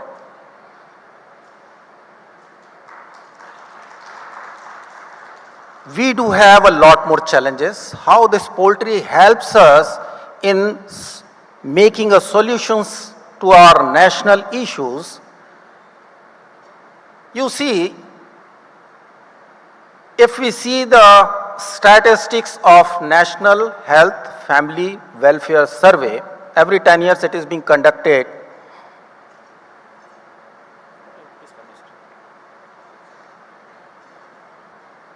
Mostly what we come across, it is more than 5 crore children are malnourished. The progress made in the last 10 years, I am trying to compare the figures given in 2014 and then 2024 in terms of counteracting the anemia, the deficiency of other macro and minor minerals and vitamins. Still, we are far ahead and also the far behind than achieving our targets. Now today, we are in the era when our people are calorie conscious, not the protein conscious. And we have to make them protein conscious. On an average, we need at least 1 gram of protein per kg of our body weight to maintain our metabolic system. But still, people are more conscious about the calories. We should not consume more calories. Looking to a solution to all these issues, I think there is no match to poultry and poultry products. But yes, this tiny bird, this wonderful bird, always gives you a lot more lessons, lot more learnings, because it poses a lot of problems, lot of challenges, and keep your brain fertile to deal with these challenges. Beautifully, our speakers have narrated the dynamics of poultry diseases, the matrix of poultry nutrition, the immunomodulatory effects of nutrition, and also Dr. Sudipto has mentioned a lot about the matrix of going from antibiotic uses to antibiotic-free atmosphere in this country. But I'll give you a surprising figure. If we see in a national perspective, we have a population of around 140 crores. Try to compare it with our animal health. The animal wealth, 535 livestock, 535 million, and then 851 million of poultry. Again, try to add these two figures. This will be equal to your total population of the country, around 140 crores. So we are sharing the responsibility 1:1. Why to blame the livestock and poultry sector then, so far antibiotic resistance is concerned? We are also using the antibiotic in a rampant way in human beings. But a careful use, conscious use, optimum use of alternates, I think these are the way forward in a time to come. When we are working nowadays in a global era, because of our WTO agreements way back in 1993, we also need to match the global standards and also to harmonize our standards with the global standards. Let us see the global market, how it works in the poultry sector. By and large, whatever has been produced or whatever is being produced around the world, only 10% of it enters into an international trade. This I am talking about the global position. Looking to our national perspective, this is very meager. It ranges from 0.5 to almost 3%. What I mean to say, if we can produce the product in sufficient volume, quantity and as per the standards, perhaps this will also have a scope further going to the international markets.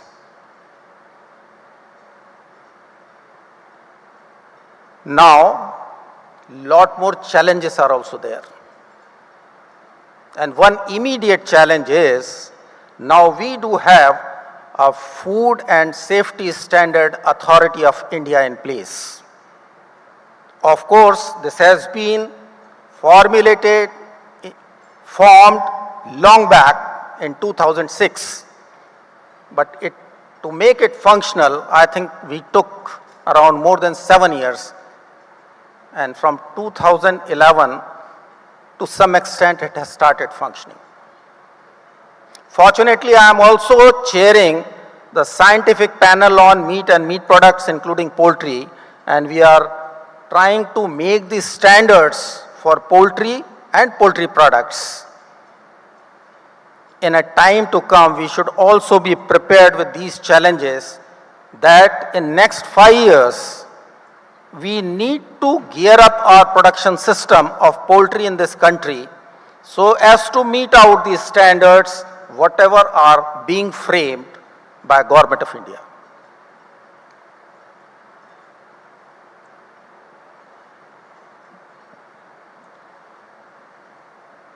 Here in our country, we do have a very many production systems. Sometimes I feel such a vast production system never exists and nowhere exists in the world.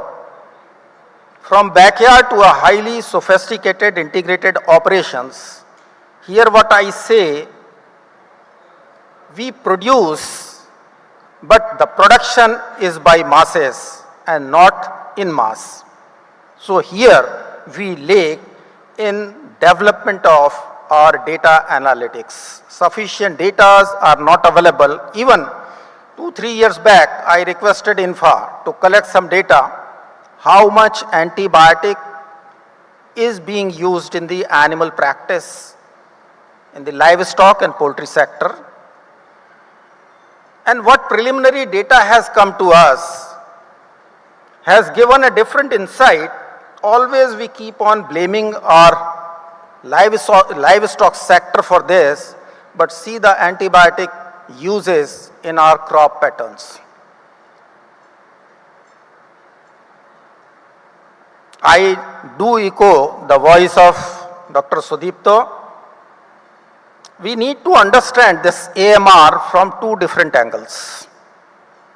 One, when we are talking about antimicrobial residue in the food items, and the other, when we are talking about the genome modification of microorganisms because of overuses of the antibiotic. No doubt, antibiotics are blessings for us, and without antibiotic, we cannot think of life in this world. The more challenging task is when we could not find a new molecule of antibiotic in last decade. I think still it will take few more decades to find a new molecule. We need to remain with the available molecules with us. We have to use it with utmost precaution. This Ramband should be used with most appropriate, most judicious and whenever required basis.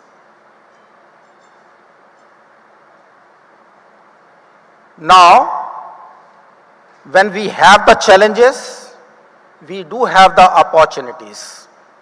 Opportunities, as already been talked about by our esteemed speakers, we do have the choices. And choice remains on the managemental skill of a person who is handling this. And to me it appears those all who are sitting over here are the stewards. Stewards for a judicious use of antibiotic and also for a judicious use of alternatives available with us. Sometimes in our country, whenever you are visiting the field, the first hand information gives you a different kind of look, different kind of thought. Last week, I visited Madhya Pradesh, particularly the organization called MPWPCL, which is the largest FPO of tribal women. Almost 8,500 tribal women, they are running this organization, the biggest FPO of poultry. I was surprised to see in a backyard, they are taking a FCR of 1.39. Can you believe? Of course, we are talking about this is very difficult in the backyard, but just see. While matching with the commercial aspect, while matching with the commercial production system, they have come up to that stage when they have given a new thought that perhaps we have to study the social behavior of this bird also. Keeping the birds in a flock size of around 500 to 1000, almost I think 500 to 800. They are taking that much efficiency. With the existing systems,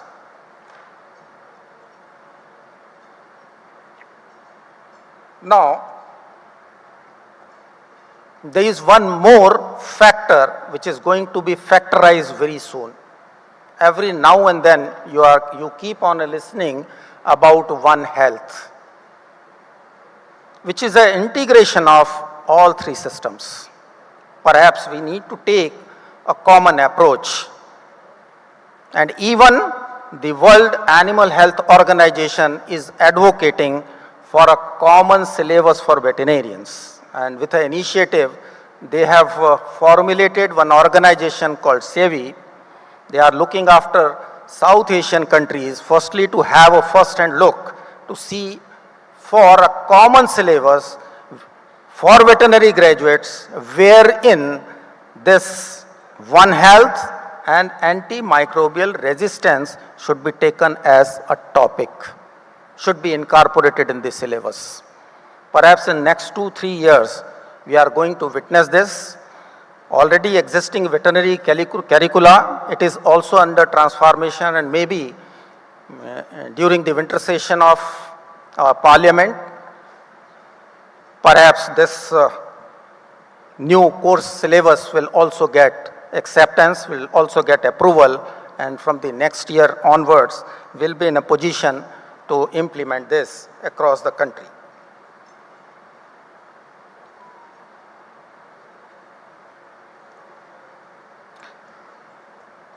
A very different dynamics is also there about production versus disease economics. Rightly it has been pointed out by one of the speakers, whenever we are having a commercial angle, we need to think about the commercial angle on topmost priority. Do we have sufficient quantity of money available with the small farmer to use the highly priced antibiotics? The quantity, the quality, and also the economic pattern. Do we have any mechanism to map the diseases region-wise? Do we have any advocacy about the diseases region-wise? Do we have taken the extra care about our export-oriented units? To some extent, in a policy perspective, few of the things are taken care. Like, in last 10 years, we have gone for a number of compartmentalizations. To some extent, now we are thinking of zoning also, but this is not feasible in poultry. And also giving a different kind of look to transboundary diseases. In a recent, last year, we had a global food regulator summit wherein we discussed about the poultry and poultry products at large, wherein everybody has expressed the concern about maximum residual limit of antibiotic in food items. Here we have also defined the same, but sometimes we are also ignorant. I tell you one example. The Scientific Panel of Contaminants and Residue, FSSAI, has given one notification in the month of October 2024, stating that antibiotics should not be used in the production system of food animals. By giving a grace period of around 7 to 8 months. This was published in October, and they say that it will come in force from 1st of May 2025. Nobody commented on the draft. And suddenly, in the month of April last week, I used to get a lot of representation from industry. This is not feasible. Certainly, we are a part of food animal system, and how it is possible that the entire system, whatever is existing in our country, should not use antibiotic in our production system. We took it to the higher level. Ultimately, the matter has been resolved that veterinarian cannot be banned in using the antibiotic. It is the veterinarian who can take a conscious call on using the antibiotic. It cannot be imposed upon the entire system. Maybe sometimes your flock gets affected. You need to use the antibiotic for therapeutic purposes. But with that clause, that is totally being debarred from those birds coming on the table as food item. So what I mean to say, we need to keep ourselves vigilant to the happenings happening around us which directly impacts us. I think with this tuning of the system, I expect that all our audience, they are very precious to us.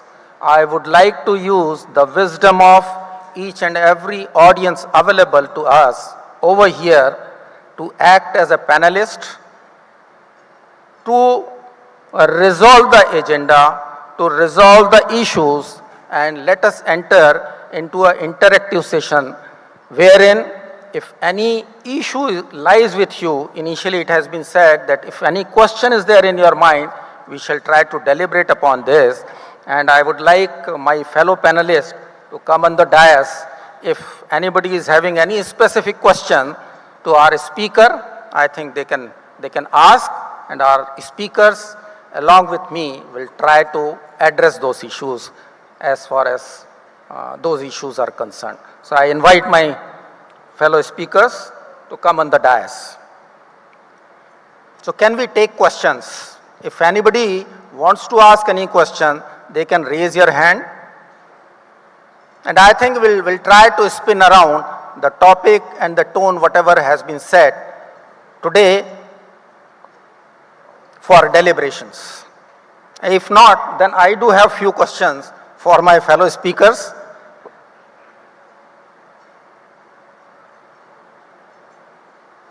Yes, anybody? If not, then I'll start. Yeah, can we have some? अरे कोई नहीं. Can we have?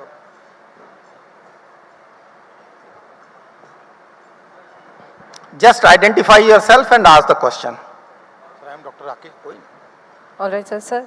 You can take your seat, Hello, sir. hello. So,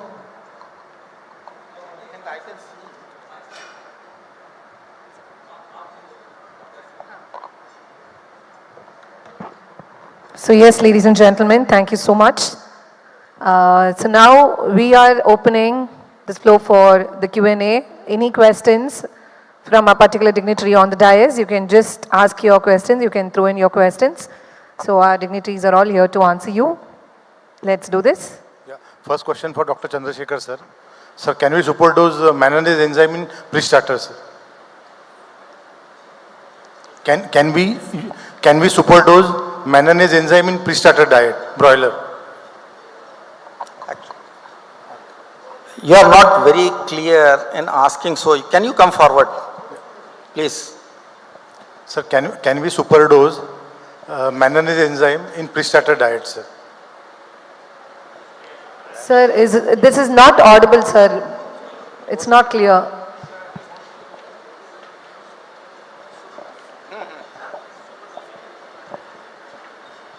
You may have the mic.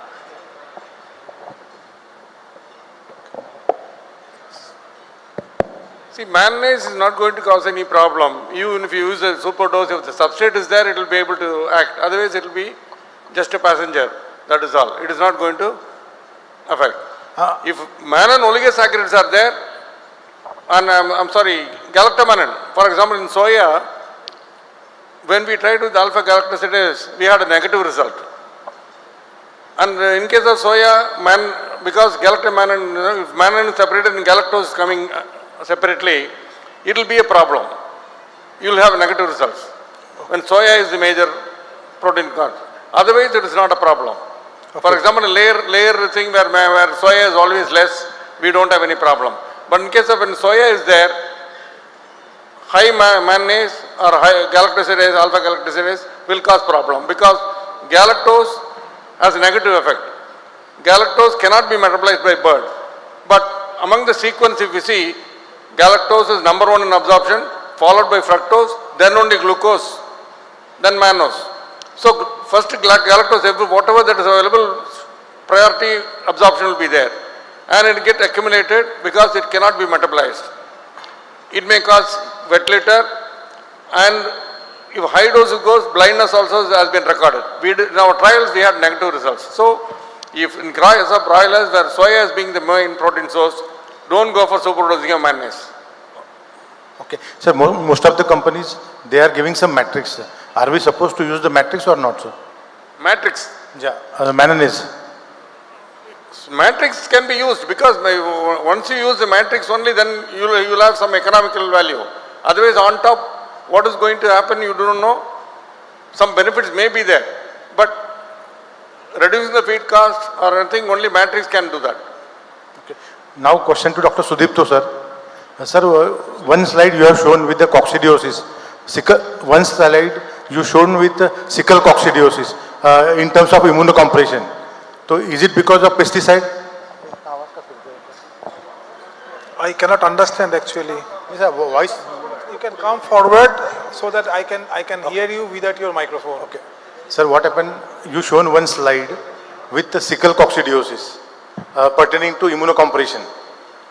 So, is that immunocompression because of the pesticide contamination?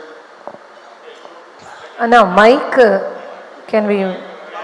Yeah, Mike is saying, I mean, it's not audible. Even I'm not able to hear it properly.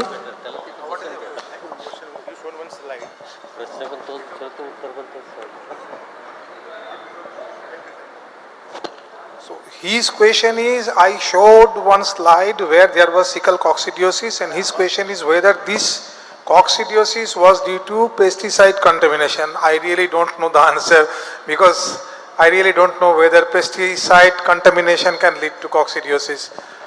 Definitely pesticide contamination will lead to some sort of immune compromisation, and if there is immune compromisation, automatically it will facilitate coccidiosis. But whether that particular slide was due to pesticide contamination, I really don't know. Because what happens, we get this problem during the particular season of the year. Like, Please come forward. I think you can come on the diagram. No, but, you can ask. then what happens now, we get this problem during the particular year of the season. Like July to September is the main issue. Immunocompression, sickle coccidius. We get, because that time the stock of maize which was stored coming into the consumption.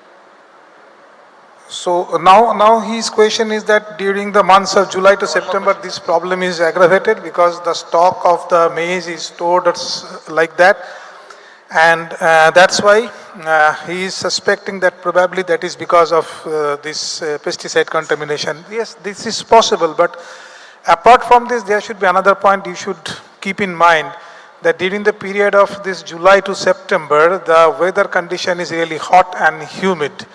And the birds used to pant a lot. During this period, this is termed as a third quarter syndrome. Third quarter syndrome means during the period when the humidity is almost 100%, the birds do pant, but unfortunately, the water cannot evaporate from their oral surface. So, what they do, they come under heat stress, immense heat stress. They start drinking lot of water. This leads to that watery diarrhea, because there is no dissipation of heat.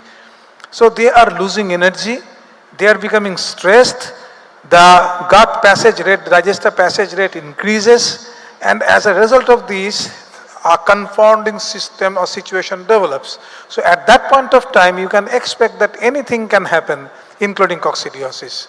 So it is possible, of course, that the contamination was there, pesticide was there, but this point has also to be kept in mind, this third quarter syndrome. Okay?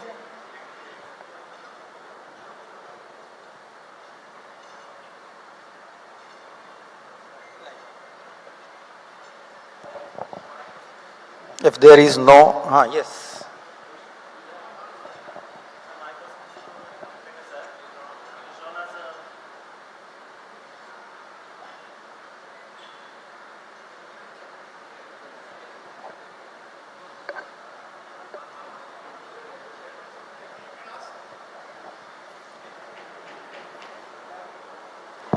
You can come and ask. Sir, you shown us one slide that's stating that broiler FCR will be the 1:1. Which customer? Which speaker, sir? Chandrasekaran, sir. Yeah, sir. Leave the mic, you can tell me. Sir, you shown us one slide stating that broiler FCR should be 1:1 in the future. My dream. Yeah, your dream. Is it in dry matter basis or you compared liquid content and fluid matter? That's 1:1 what the current measurement Yeah. is 4:1 as per dry matter. Yeah, sir. Is it clear? Yeah. Because this is 90%, that is 25%. Yeah. Even if I achieve 1:1, theoretically, practically it is 4:1. That's what I explained. Oh. It's not now. Now it is 1:1 dry matter. You cannot achieve.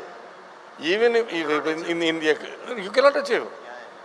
But in the current context, your thing is 1:1 means feed is to body weight, including moisture. But theoretically, okay. Practically, it is 4:1. That is what I told. Okay. Anybody else? So now my question to Dr. Jayaraman. We are advocating a lot more about the vaccination policies of either low pathogenic avian influenza, and right now the industry is also demanding the vaccination for HPAI. Recently, we have come across a human death, a mortality in Manipal. That gentleman has been diagnosed and virus has been isolated,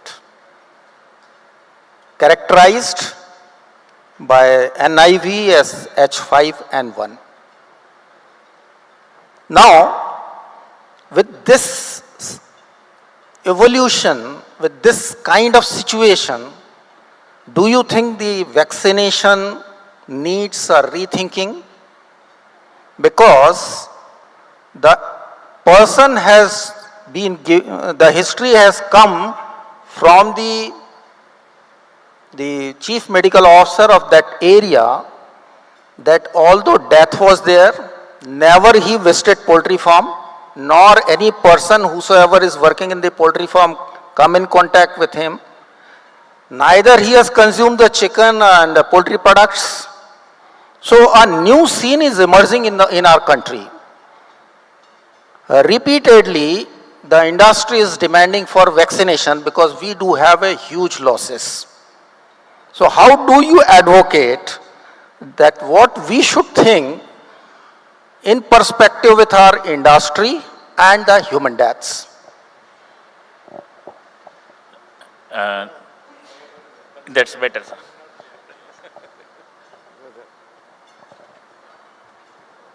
Is it audible? Yeah. I think that is Yeah. working better. That is better.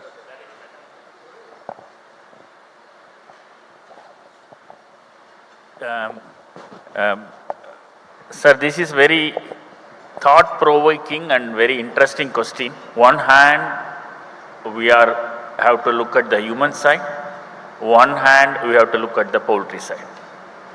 The same dilemma is being discussed in various forums, but I will try to give my perspective on this one, balancing the both.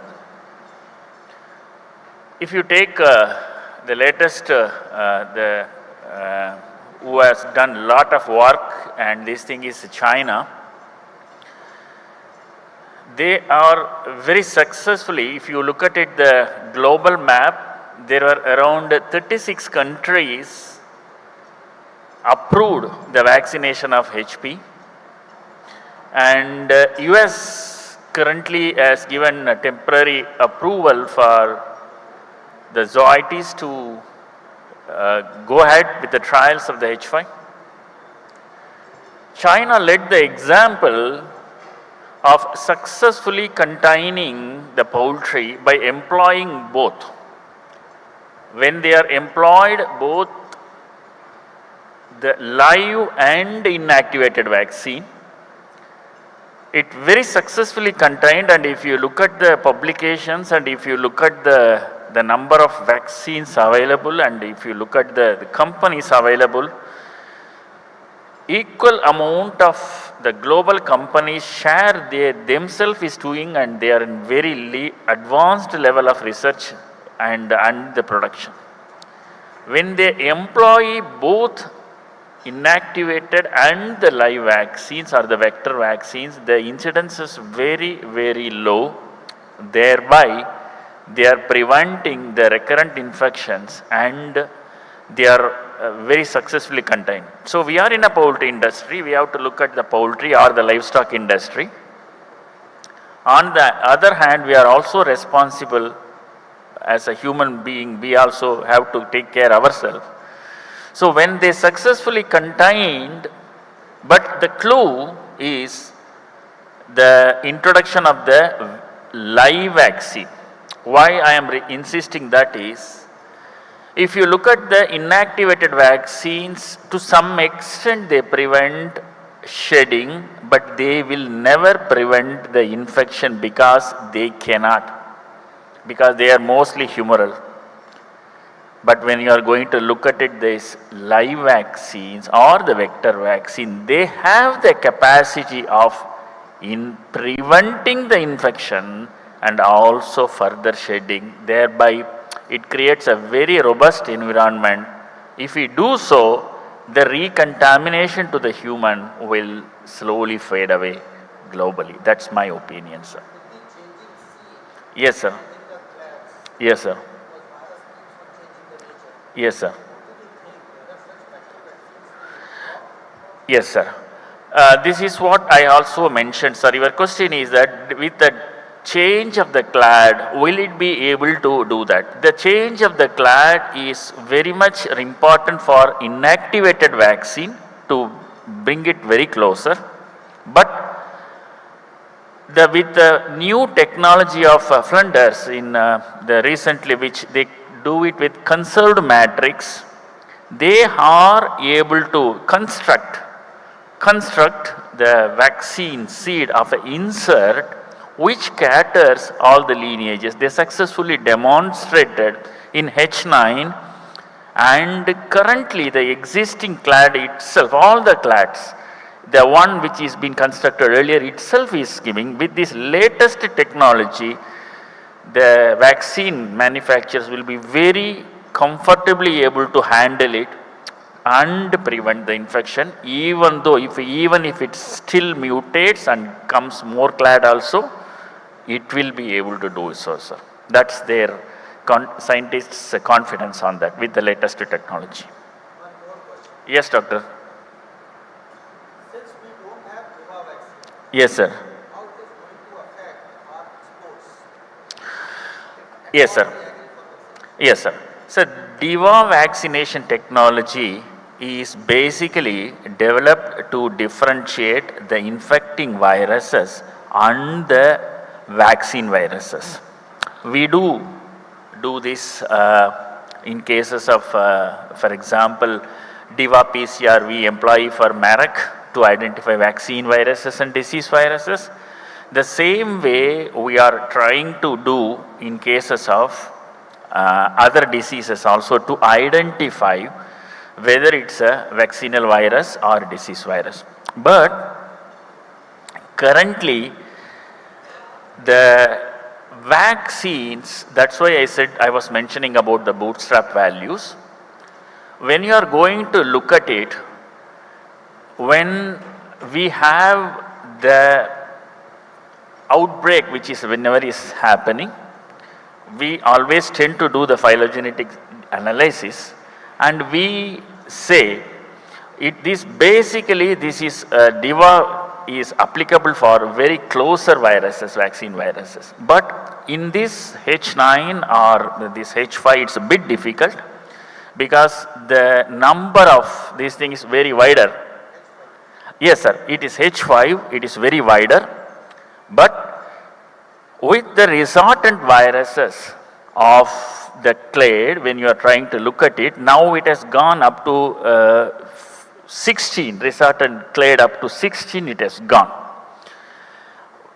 The sequences itself, they are telling that, okay, it's not vaccine virus, a different virus. But I am repeating, currently, we don't have got a live vaccine like that of a bronchitis or in case of a Marac, live vaccine. But we have got only as an insert in vector vaccine. See, we cannot directly apply this principle in case of this Diva PCR, sir. Welcome, sir.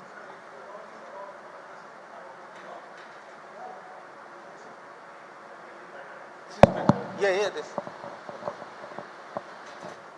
So actually, your question is very much valid about this Diva PCR and this Diva vaccine. Honestly speaking, this can be done, and in fact in our laboratories we have developed this protocol for this Diva PCR, and we are getting a clear distinguishing differences between the vaccine titer as well as the disease titer. It can be done very easily, but for that what we actually need the detailed primer sequence for the vaccine. So if the vaccine manufacturers come forward to share their vaccine primer sequence, in that case, it can be done very easily and exactly, accurately, that whether the titer is for the vaccine or it is for the disease.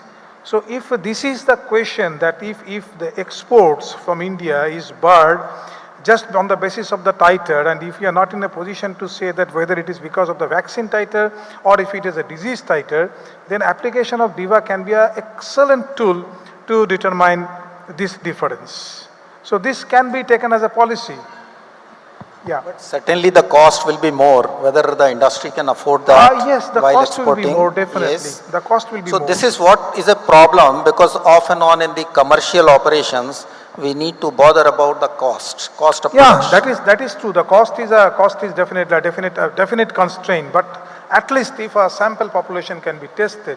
But the more problematic is whether the vaccine manufacturers will be agreed to share their primer sequence for their vaccine or not, because it totally depends on that particular point. If that is not shared, then DIVA cannot be executed by any laboratory.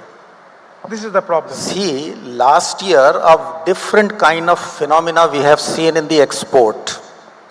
Earlier, almost in the last decade, almost I am giving you an average of 10 years, we had export, poultry export of around 535 to 555 crores per annum.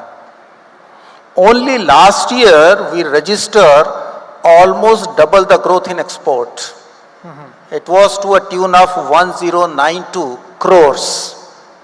It means doubling the export in a single year. Irrespective of, we have a repeated outbreak of avian influenza. This shows about the robust system what we are having it in place in our country. But in my mind, again when we are looking for a vaccination issues, when we are looking for growth of the sector, looking the availability of inputs, particularly rising feed cost, rearing cost, whether this growth will be sustainable so far export is concerned. Can we expect this year we are going to double this, say about 2000 crores? Or we need to be a bit moderate about 1000 to 1200 crores. This is what is a issue. Exactly, yeah, true. Yeah, be there, just I would like to have few more questions on you, yes. That's fine. Because a lot more you talked about the production systems and lack of data. Because unless we have a records, we cannot predict what we are going to do or what has happened. So for retrospect, data is a very important aspect. And recently, the ICFAR has done a wonderful job so far AMR is concerned, but the sample size was very meager. I suppose last data what I have collected from Nivedi, it was around 2,500 or 2,700. Total data was around 3,033. So can we predict anything out of this meager amount of data? Or what should be the ideal sample size to have a correct data analytics? Sir, what should I say? That actually we worked on the same line, because our laboratory, we keep on receiving enough of samples across the country. Since we have contracts with number of vaccine as well as other manufacturers. So we gathered something around roughly, as you said, that 3,000. We have also analyzed something around 3,000, 3,500 data points regarding different diseases. So we had a plan that how to utilize this data, and yes, it is possible to analyze. Definitely, the more the data size is, the more robust will be your model. Because here what we need to do, we need to go for a completely mathematical and statistical modeling. A complete mathematical and statistical modeling, and we need to apply certain models. And we need to check that what is the accuracy of that model, because we have some data at our background, and we are going to have some model, prediction model, and we say that, okay, this model is going to give us, say, around 70% of accuracy. Now we are having influx of data, new data, put it there, and see that how much accuracy it is giving. So if we find that this new data, this model is giving us around 70-75% of accuracy, then it is perfect. That model, yes, this prediction is possible, and this model is done. But how this is possible when we are not interested in disclosing what is happening at our farm? Because ultimately this becomes very important that everything should be transparent. Yes. You know, earlier Government of India introduced and initiated a scheme on this called NADRES, National Animal Disease Reporting System, but ultimately we didn't get any sufficient data because of non-reporting of diseases. It is possible, sir, if you have 3,000 of data, 3,000 data points, this will be different types of data, isn't it? So that data can be clubbed together and a suitable model can be developed. It is possible. It is but don't we feel that sometimes it could be a skewed collection of samples?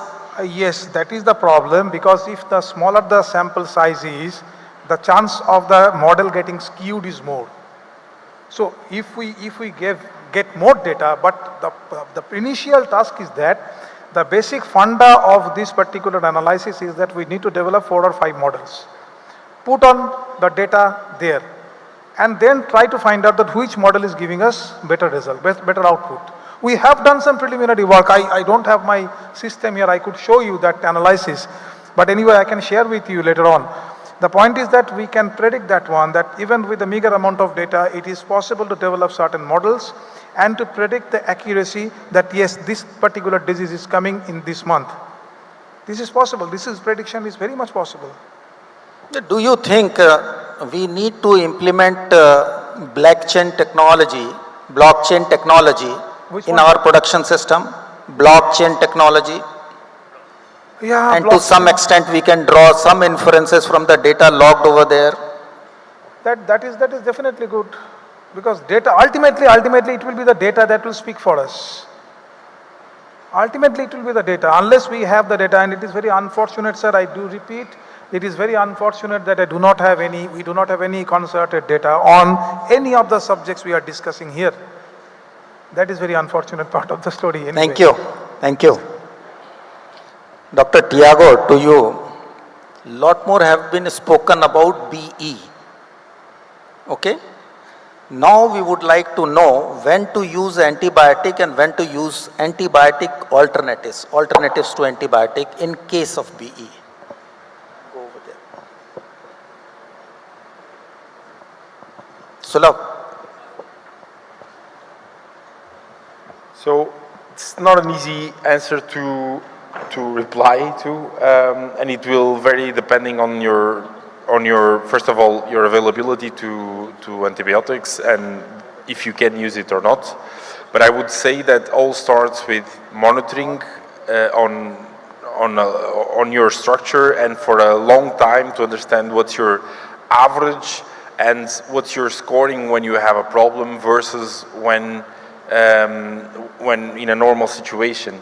So when you have that in your mind, then you can define what is the threshold and what is the first approach should always be based on alternative solutions. So an organic acid, a probiotic, a prebiotic, all that we discussed prior. And after that, should always be a more targeted solution. I give the option of a gram-positive narrow spectrum antibiotic, but from there, only on a very high scale we should go for a more broader spectrum. But it should be a more flexible approach in the sense that we have to first see how the structure behaves and then select what to do. So how to make a correct analysis of it? How to make a correct analysis of it? How do I make an analysis? Yeah, so it all starts by identifying when you have a problem, and that will be based on entering the house, seeing wet litter, seeing FCR increasing, seeing the ratio of feed and water increase or being stable as well. And that will lead you to think that there is a problem or not. And from there you have to do the scorings. The scorings should be to represent a structure. They should be at least 15 to 20% of the houses of the structure, meaning that if we have 100,000, let's say, in a company, that we should assess houses that represent 15,000 to 20,000 just for explanation's sake. And from there, each house we should use at least 5 birds, more or less. And from those 5 birds, we then do the bacterial enteritis scoring that I explained and the coccidiosis. And then based on that, we create these directions, let's say, and that determine when to do where and what basically. Thank you. Thank you. Dr. Chandrasekaran, you have a long experience of poultry nutrition, I know, and you have posed whether FCR of 1:1 is feasible. How we foresee next 10 years? Because at some point of time, we dreamed of having 1 egg per day from the bird. Now we have achieved it. So if we are dreaming about FCR 1:1, what are the footprints and what are the milestones which we are expecting in next 10 years?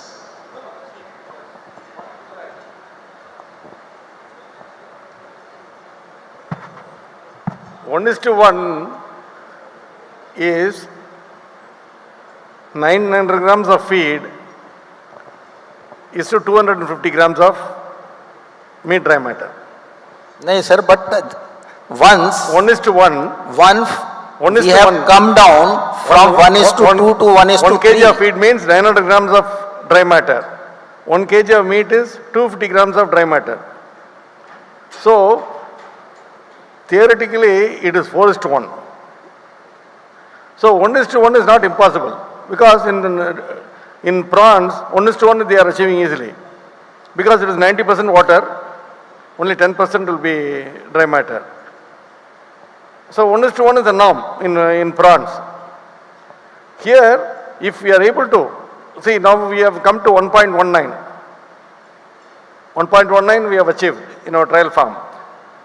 Achieving 1 is to 1 is not impossible because... No, but it should be cost effective also. Naturally. What I am saying is that it will be. If we are taking care of the gut health exactly, for example, ours in an open shed. Same thing is in an easy shed means it still will get a better thing. It is not impossible.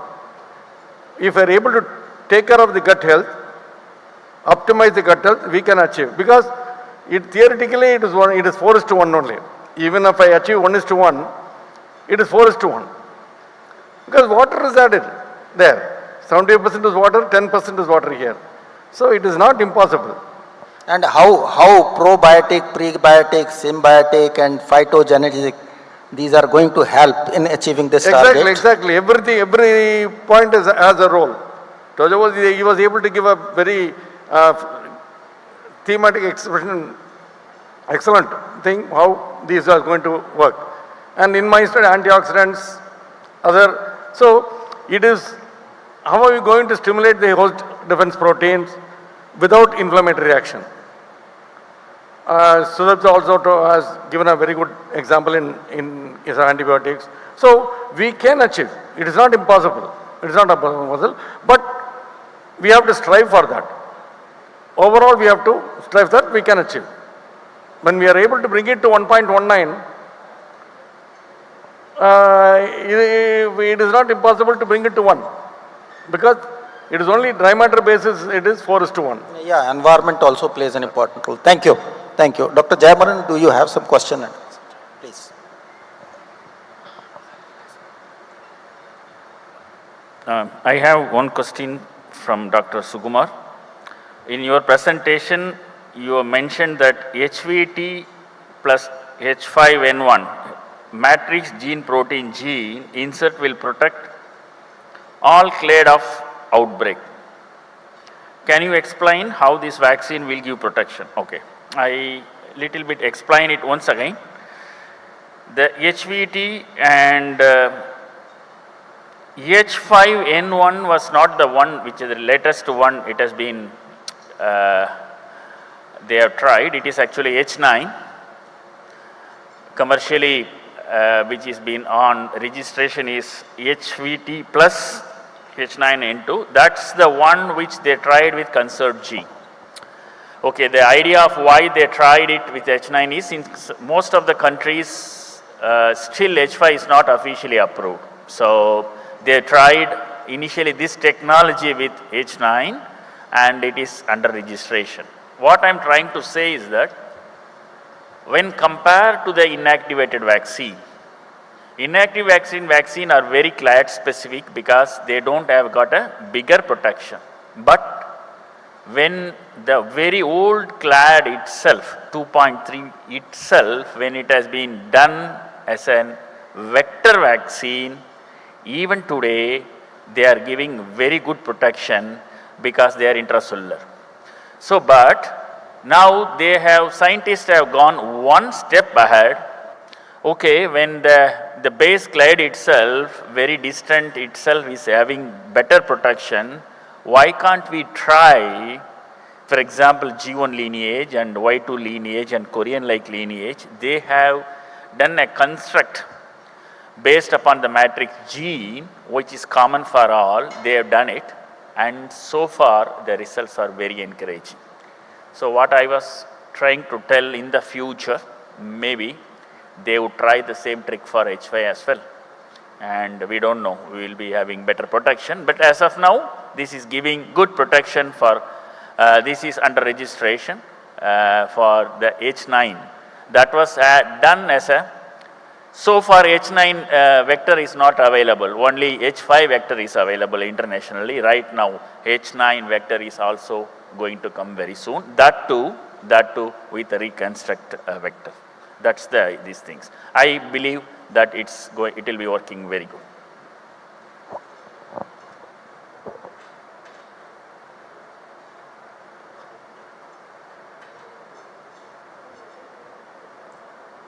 Thank you. Let us close this session with a positive note that poultry sector continues to grow like what it has grown in the last 10 years with the same pace, same speed. Also to have dynamic solution as and when challenges are posed, will look for the opportunities. Let us firmly stick to the most judicious uses of antibiotic and also look for alternatives whenever possibility exists to provide a good, wholesome and safe food. So let us forward from food security to food safety in a time to come. So far we are providing them the food from livestock sector, from poultry sector.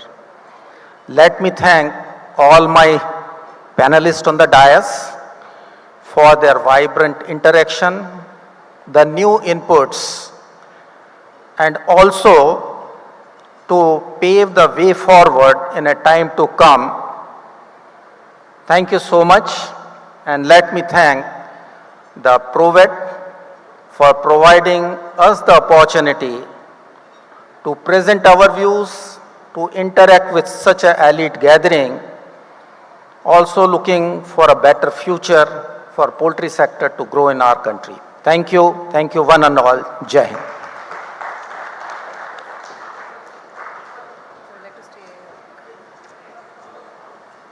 Thank you, sir. Can we have a huge round of applause, ladies and gentlemen, for all our panelists and our moderator.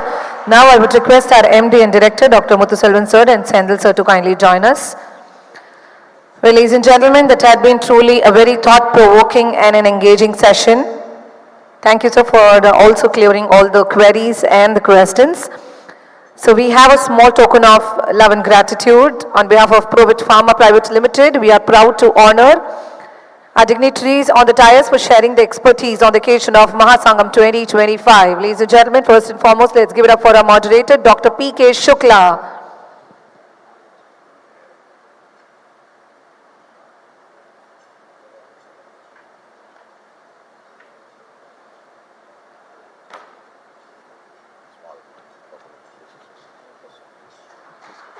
Thank you, sir.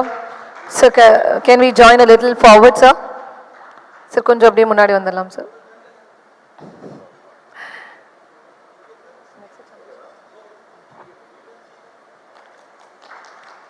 Thank you, sir. Once again, a round of applause for Dr. P. Shukla, ex-Dean, Mathura Veterinary College. Thank you, sir, for joining us. Next, I will request Dr. Chandrasekaran, Professor and Head, Retired Animal Nutrition, to kindly join us forward and accept the token of love and honor on behalf of Provet Pharma Private Limited. Thank you, sir. Next, I would request Dr. Jayaraman, Poultry Consultant, to kindly join us forward.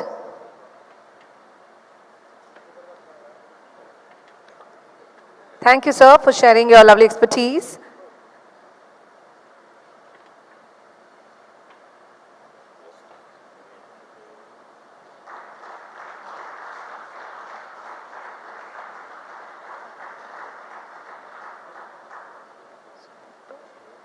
Next, I would request Dr. Sudipto Haldar to please join us forward and accept the token of memento and gratitude on behalf of Provet Pharma Private Limited. Thank you, sir, once again for the engaging presentation and also for the great panel discussion. All right, ladies and gentlemen, last but not least, let's give it up for Dr. Tiago Prucha, poultry consultant, on sharing his wonderful insights and emerging trends in natural growth promotion.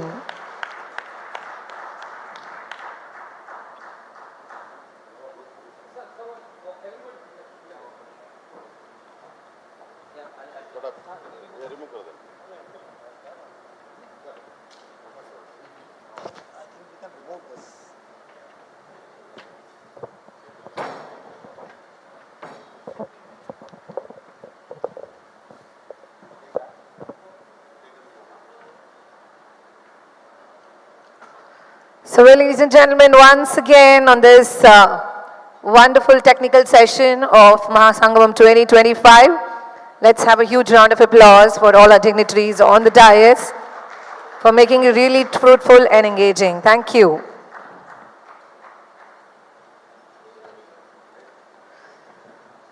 All right. Thank you once again, sir. Well, ladies and gentlemen, so thank you so much for all your patience and for having an incredible time with us here. So now we're breaking for lunch. It's 3:10 probably. Like, let's have a lunch in 15-20 minutes and then let's get back to the room, refresh and keep all of your bags and come back at the lobby at 4 p.m.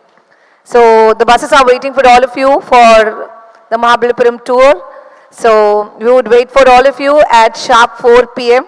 So kindly join us for lunch and then post that we will see you all at 4 p.m. at the lobby. Thank you, everybody. This is Anchor Deepika Jain signing off. Thank you.